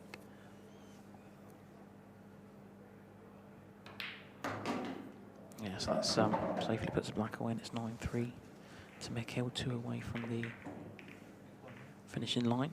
So how many rounds are there then altogether? To qualify from the winners section, you'd have to win 4 straight. Right, okay. This tournament. So obviously we've got 1, 2, 8, 64, 32, 16. So that'll be one way of getting into the knockout rounds. Obviously the losers section, there's a lot more rounds. So of course. I'm not quite sure for the loser section, but to go through unbeaten in the winners section would be 4 straight. So, which is, you know, that's no mean feat. That's like getting to the. So without being blonde here, I'm just trying to think about this. So let's say, for example, you've not lost a game. You're in the quarterfinals. Or right, okay, you've just lost a life and lost in the quarters. Does it mean you just have to go back another 2 games? Then does it mean? Well, then you go on to the losers. The loser section, yeah, which means you probably have to play a few more games to get to. Yeah. Equivalent of the semi-final position. Generally, if that makes sense. I think I worked out like the last event, although it was slightly different because there was 8 players going through to the single elim section. I think if you lost your opening game, you would have had to win 9 matches. Yeah, it's a lot, isn't it? Which is, you know, 9 straight matches. That's really tough. So you want to try and obviously keep both lives intact as long as you can. Of course, protect them too, as they say. Yeah. I think you'll get to the point if you win like 3 matches, then you've got to win like 1 out of 2. So.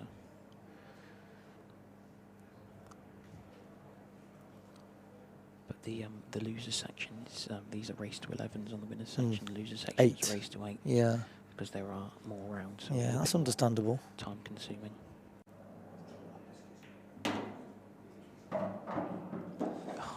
Oh, I think you can see that in the middle.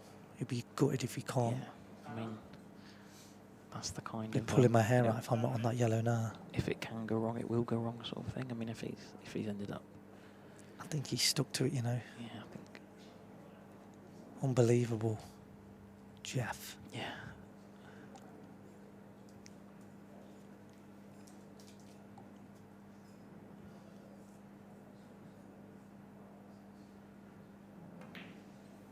No, he's so okay. He could just get it through the gap.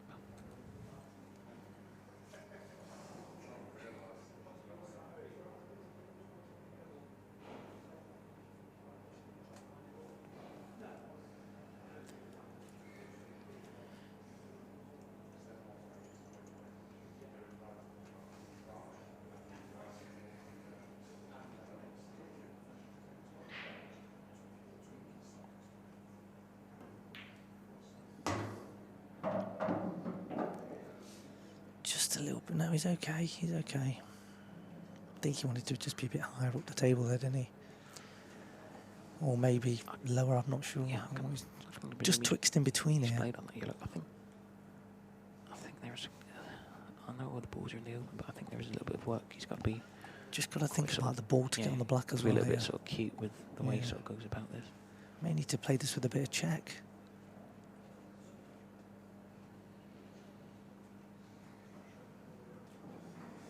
Yeah, I think he probably has to play with a bit of check side to bring it back.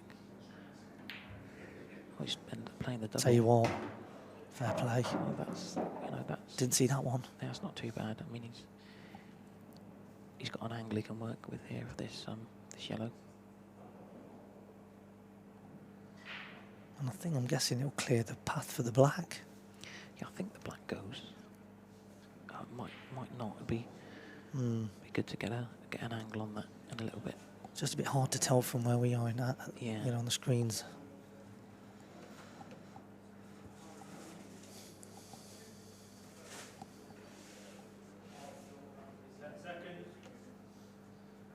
Time will tell. Yeah, he's certainly got.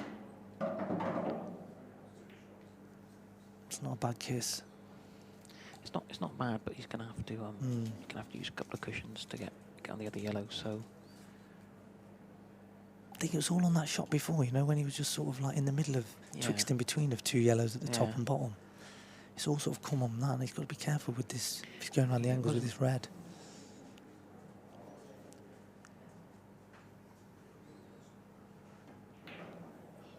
wow, What the hell's happened there? Wasn't a Cadbury's parrot, was it? I don't think so. No. Just jawed it, hasn't he? Just,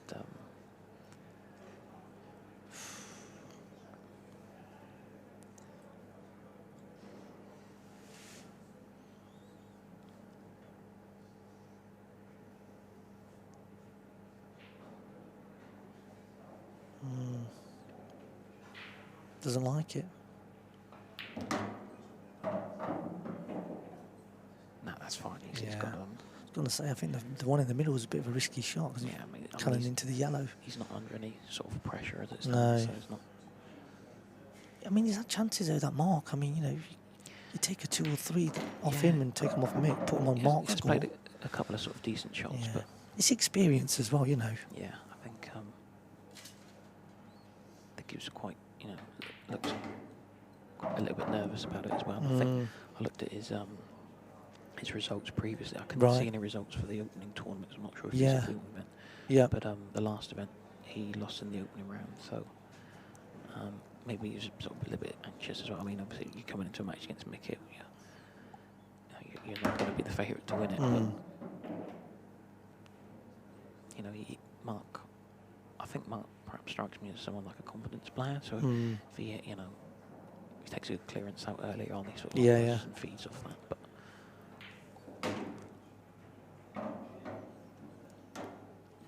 When does Lakin play, gents? Sam Lacey. I think he plays later on this evening.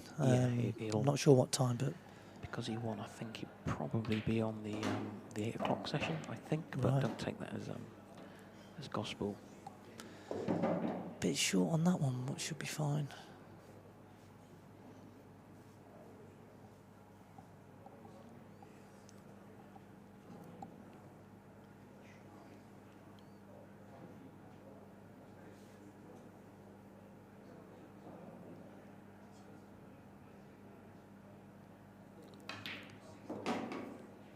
Yeah, nice shot.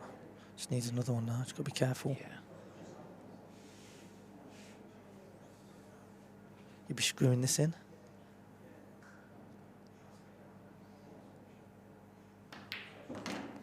Or you can do that. No screw, just all in there, wasn't he?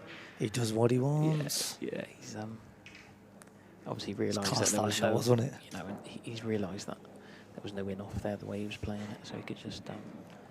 So again, that sort of knowledge of. And he just looked over and smiled at me there.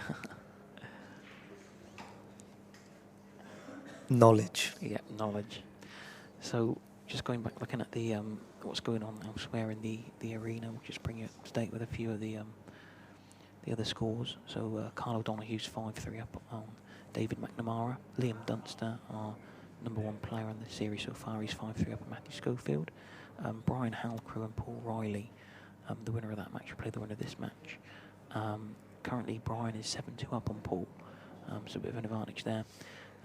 Daz Lightfoot has turned it around against Jamie Graham. He's now 7-4 in front. I think Jamie might have been 4-2 up there, so Daz has strung a few frames together. Gavin Robinson is 6-3 up on Sean Story. Phil Harrison, we mentioned earlier, was losing to Darryl Whitworth, and Darryl's actually extended his lead, so he's Darryl's 7-5 up on Phil, so that could be a little bit of an upset in the making there. Darren McVickers 9-7 up on Tony Halpin, and Yannick Beaufils of France has pulled it back to 5 all against Scotland's Scott Ross. So coming back to the main table, is this going to be the Mick Hill is last? on the hill. Yeah. Is this going to be the last break of the match?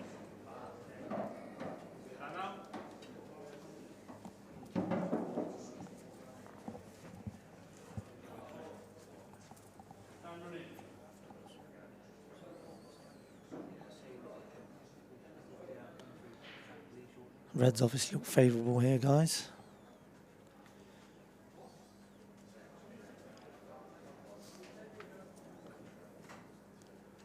Be nice for him to take these out.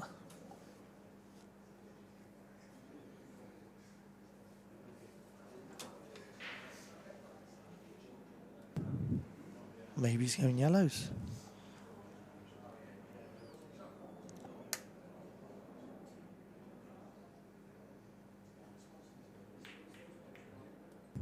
Yeah, good shot. Don't think you could actually see a red there, so went yellows.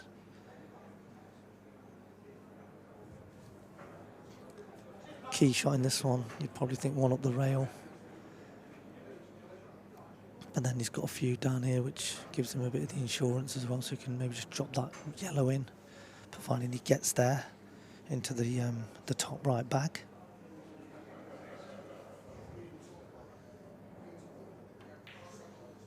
Oh, Yeah, just. where's that white going? Could be insult to injury. No, just hung up.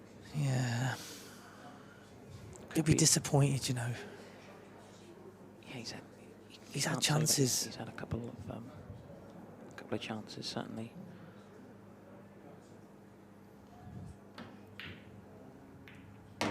Yeah, he had a big pug with the yellow there, although not ideal.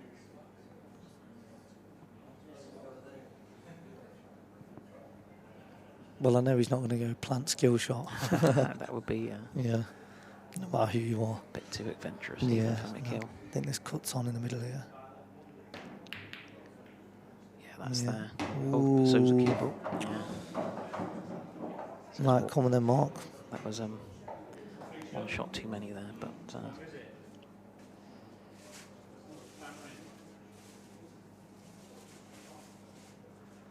so I guess for Mark's sort of mentality here, it's a bit of sort of damage limitation,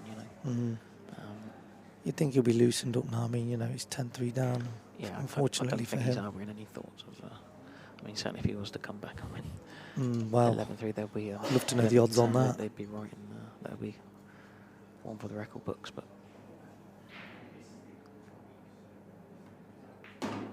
yeah, it's a very unique type of cue action, isn't it? Yeah, I it's a mean, bit side-on-ish as well if you look at it carefully. yeah, he's a good. He wanted to be in the bottom half of the table there. Certainly, gives those options. Now he's kind of forced really to play one of the two yellows over the corner bags.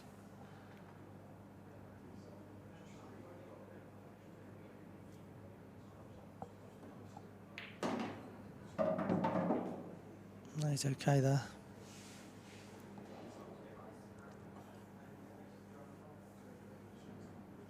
I think that's the only ball he needs to worry about, really. I think the one closest to the white. Yeah. The rest of them are, quite straightforward.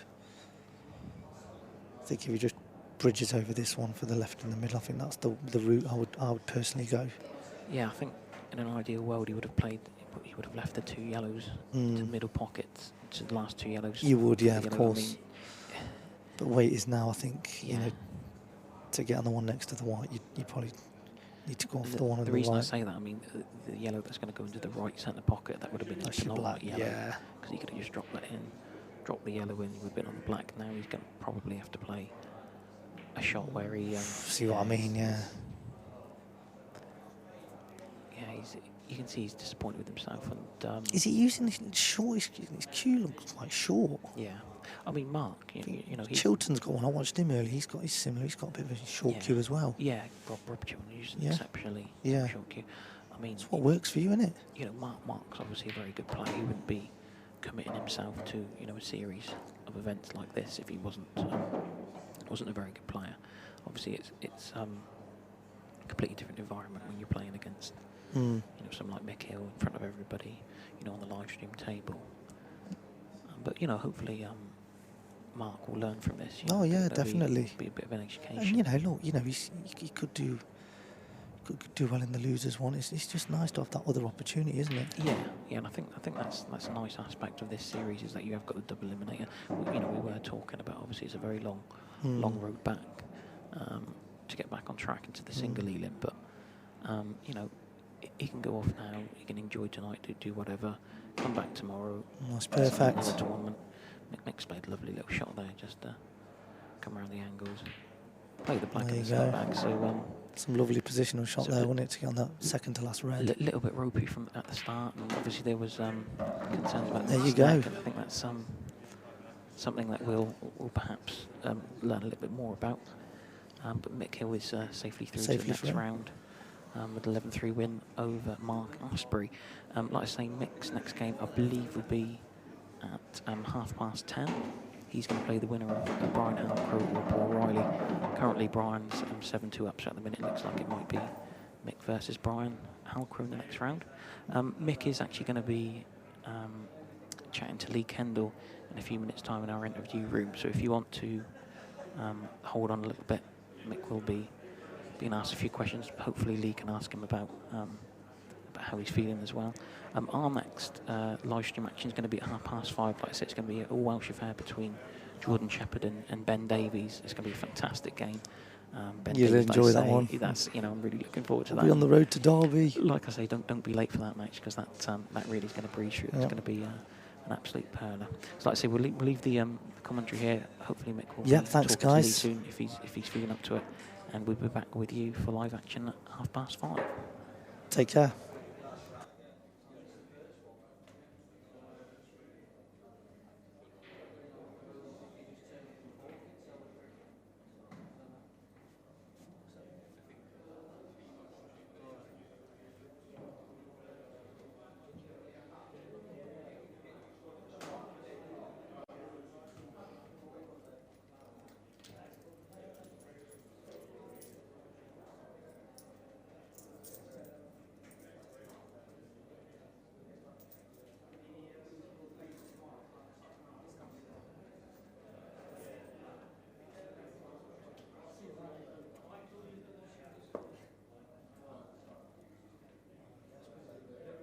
Well played, mate. Oh, you reckon?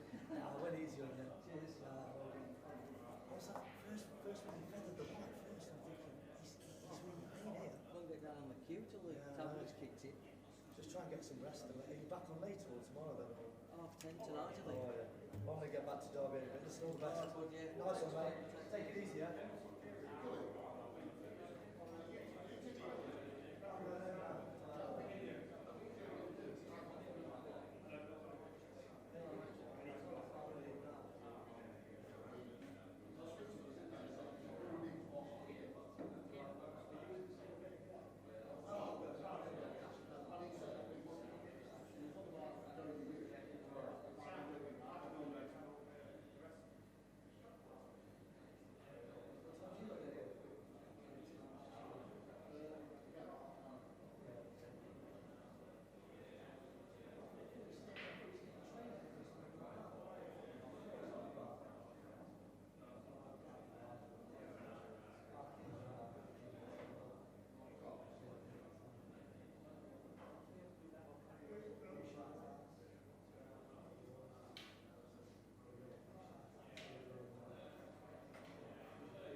Mick Hill, he's just won 11-3. You seem to have a few problems, Mick. Yeah, as I was saying, I've had this for quite a long time now. It first started about 2010. I remember when I played the World Championships that year, I had a lot of my heat patches on my neck, and was just pretty much doing whatever I could. It lasts for about 4 or 5 days. As I said, I've had this quite a lot. I had it back in January. I had an exhibition in Tamworth, and ended up taking Rob Chilton with me to play the pool and me give the trophies because I was struggling a little bit. So Thursday, Yeah, just just going to bed as usual. Nothing different, no different pillows or anything like that. And then halfway through the night, I'd sort of moved, and I felt like I'd heard my neck creak a little bit. And I thought, oh, I might be dreaming it, because you're half asleep type of thing.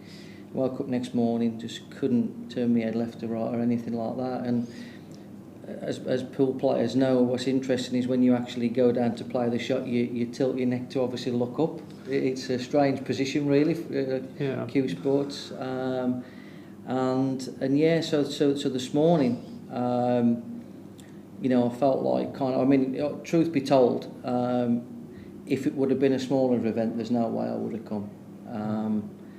But it's a big event, and I'd missed the first one. So I felt like I wasn't sure what the rule was. Obviously, we've known each other a long time, but I felt like it puts you in an awkward position because if I then message say, look, I've got an injury, but I've missed the first event, where does that leave me? It obviously opens a real can of worms for everybody else, pulling tails moving forward. Yeah, I mean, to tell you the rule on that, we have a rule, you have to play 3 out of the first 4 tournaments to make the grand final. And obviously the grand final is where all the big money is, and everybody wants to play in that, and Mick was in China for the first one. It's certainly a rule that I've thought about this year. I think a good compromise would be if we still charge the full £1,400 entry fee, and say if you paid the full entry fee, then you're in the grand final. Or if you don't pay the full entry fee and you only pay 3 out of the first 4, then you could get in, because some people do buy into individual events when there's people that can't make it. So that's a possibility for next year, which would get you out of your predicament there, where you'd paid your money and you still want to play. Yeah, I think we're all on social media. I think we have to be to a point. It's I know certainly for me, and I'd read something Carl Morris had put the other day, and I thought he made a lot of really valid points. It's very much a love-hate relationship with me, Facebook.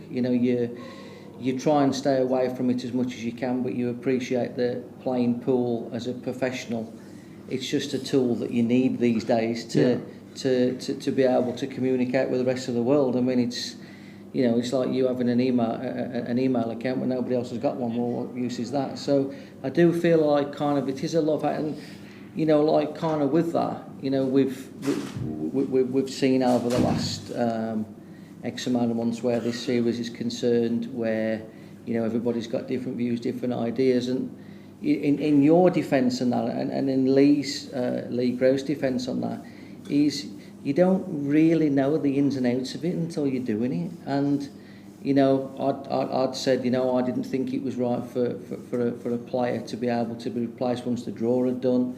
You then commented on that, and as soon as you'd commented, then I totally got it, and I pressed like, I got it. But I think just to clarify what Mick's on about there, the rule that we have is we can replace anybody after anybody can replace themselves before the deadline, and they can do that once a year. Now, after that deadline, we have the opportunity to replace them, and the reason we replace them is not because we keep the money, it's to cover the costs. There's different costs, which I declared all the costs at the start of the year, but when you run 5 events, you do not know all the costs, and my priority is to make sure that you guys get paid. So come the 5th event, if there's a bit of money left over, I'll use that and carry that forward to next year, so if I don't get the sponsorship, I don't have to drop the prize money. Yeah, no, I see that, and I think you can't speak for all the players because everybody's got a different opinion. But what I think I would say is, and what I would try to make the other players aware is, until that you're really the one organising it and the one that's having the stress and strain of chasing pool players for finances, you don't really know this. And as I said, we go back a long way. I've played for the England team when you was captain and travelled around and all sorts, certainly in my younger days. And I think, you'll admit yourself that seeing it from a player's perspective and then putting the other cap on and being the organiser, you'll probably appreciate reading some of the stuff on Facebook. You'll go, hang on a minute, these are one or two of the things that I used to say when I was a player. You have to bite your tongue, mate, because some of the stuff you read, you think, some of the things which have been said about the series, people just do not understand. One comment, why have you spent £2,000 on advertising? Well, these things cost money. The sponsors give you a pool of money, And sometimes they give you product. It all has to come from somewhere, and we were lucky enough to get enough sponsors in that we could cover the things that I wanted to do and the image that we wanted. And well, I think my view on it, seeing as like, you know, we have this opportunity, is kind of, because Facebook, you can't always, you know, I did comment on it and I don't do that anymore, but it was something that I felt like I did want to put input on that. Felt like I had something of worth. You know, not everybody sees that, but I felt like I did, so I commented. But what I will say is, I mean, I even thought about this morning.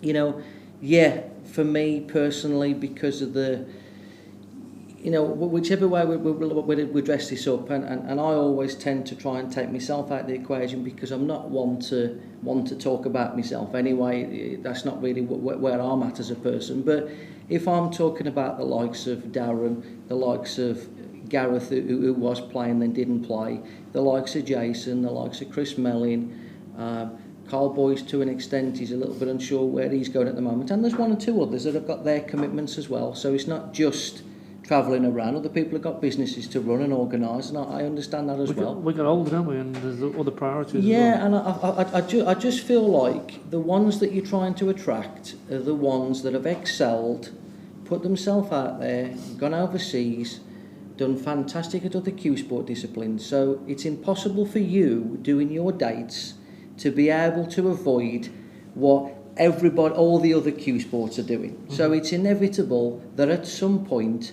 there's going to be a clash in events. Now, the big sponsors, as far as I'm concerned, want the likes of your Darren and the Gareths of the world and Mellins and Shaws in the tournament.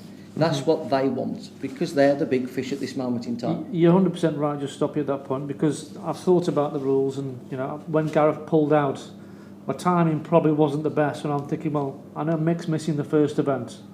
Gareth's already pulled out, so I'm thinking, well, do I try to change the 3 out of 4 rule? And straight away, as soon as I put the question out on Facebook, I got absolutely slaughtered. You're looking after your mate. You're trying to get Gareth back in. I'm saying, Gareth's never playing. Yeah, and you can't win. Yeah, and what's really interesting in that, though, is that, because I'd like to give it a little bit of, like, backing with that, whether Gareth's your friend or he's not your friend, it would be perceived by the pool world, even though I appreciate there's a lot of good players out there, it would perceive that he would be the biggest threat to me if he played, if that's how you want to put it. I think there's a lot of really good players out there playing, but that's how the pool world want to perceive it. And when I heard about it, I'm basically saying, well, if he pays his 1,400 quid, he can do what he wants. If he rocks up at the last event and I draw him first round because he hasn't played the others and he's not seeded, well, so be it. But I really, really believe it's for the betterment of the series if he plays. And I really, really think that if he pays his 1,400 quid, he can do what he wants. And that's me talking about what the pool world perceive as my biggest rival. And I still think he should be able to play. Well, it is right, because I don't want to stop a Jason Shaw or a Mick Hill or, you know, Gareth Hibbert, whoever you want to pick out the hat over the top players that they can't come because they had other commitments. It's not what I want. I want to try and get all the best players playing in that grand final. Now, the Moscone Cup's around that time. Chris Mellin, Jason Shaw might be in the Moscone Cup team. So I'm thinking, well, hopefully they're not, just from a personal point of view. Of course, and that's even to throw Darren in the mix when he starts playing full-time again. Carl's played in 4 Moscone Cups. If he chooses to do it, you know, I'm pretty sure that if the dates are as you planned, I'll miss the first event again because of me Australia commitments every year. So what I was trying to put out there was nobody's trying to do any favours, but let's just try and not be narrow-minded just for a minute. If I can want what the pool will perceive to be my biggest rival playing, I'm certainly not doing it for my benefit. And I think sometimes the pool world, and we've all been there and we've all done it, and I've had these thoughts myself, the pool world automatically want to think that your opinion is to suit yourself, because that is very much the way it can be. That is completely the opposite here. And as we said about, like, you know, this morning, I feel like I'm really struggling a little bit, and I'm here, I'm going to battle it out because I've missed one event, I don't want to open a can of worms, etc.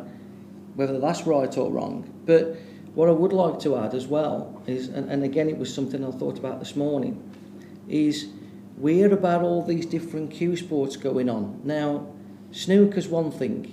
Snooker's always going to be snooker. And a billionaire could love pool, and pool's not going to be snooker. We have to accept that.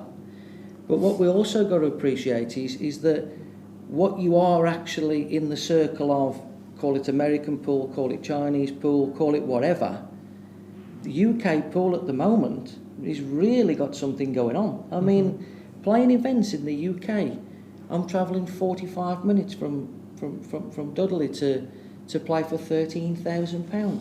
This has never been heard of, you know, consistently. And rather than everybody potentially, you know, stopping this from happening again, or rather than everybody, you know where I'm getting at with it. It's like sometimes you read things and you think you're entitled to your opinion. Of course you are. You know, nobody's right, nobody's wrong. But just have a look at what's going on here. Just have a look at. I've already added. We've got a private group just for the players, and I put out there. Well, Lee put it out there. Are you entering next year? What's your feeling for that? And straight away you jumped on what you're doing with this, what you're doing with that. Now I can't answer them questions as organisers in the middle of the first year because one, I don't know all the players are going to enter. Two, I don't know if I'm going to get the same sponsorship again. So if I put a prize fund out now based on the same 128 people in and the amount of sponsorship which I had last year, which I haven't got this year, and I put that out to the world, I'll get crucified because one, you haven't stuck to what you're doing. You know, it isn't like that. So you're sort of stuck at the minute. Until I know and sit back down with the sponsors and hopefully they're happy with what I've done, I don't know where they're at. I think they're happy for what we've done, and they should be. I mean, certainly for the title sponsor, I think we've given them more than any pool association or anybody has ever, really. I mean, the coverage for the series has been very good. We're now streaming on Twitter and all different things which other people don't do. They might have the feeds out there, but we're live on things like that. And we're getting stronger, and you know, with people like you, we need you in the events, Mick. You know, we appreciate you coming when you're injured, and hopefully you do well this weekend. Well, yeah, and I think just to tie that up with that, I think maybe moving forward, you know, we sat down the last event and we spoke about that, you know, and you'd said maybe the last 16 for the knockout stage is going to ease things with the schedule, and I think that's the right decision. I think if you wanted to have an issue about whether players should play X amount of events or they can just pay the money, maybe when it comes to the grand final, maybe the top 32 play for a pot, which is seeded 1 to 32, maybe 33 to 1 to 8 play for a pot, and then if you're not seeded in the top 32 because you haven't turned up to get enough ranking points or prize money or whatever, you're in the second pool, which would obviously be smaller. That may be interesting because it may keep what's perceived the lower echelon of player a good crack at the pot. I don't know. The reason why I haven't done that with this and I keep all the money in one pot is because you start splitting the pot up, then you start going down like other associations do, where you have like a challenge or a club open or whatever it is, and then you people are paying for £1,000 the winner. I mean, we're trying to get away from that. We're trying to get pool and not filter the money too far down the tree. Okay. Yes, I mean, I'm trying to make it so you guys can make a living, and you know, the entry fee is quite high, but the reward is high, and their reward a lot of the time is to play somebody like you or a Jason Shaw, which is not playing English pool. So we still need to keep the pots interesting. I mean, I did 51 grand this year because I honestly was going to pull the plug on it. I said, look, after all the grief I got on Facebook, it ain't worth the stress on my life. So we went from 35 grand to the winner to 51, which is the highest payout ever, and the plan was to walk away.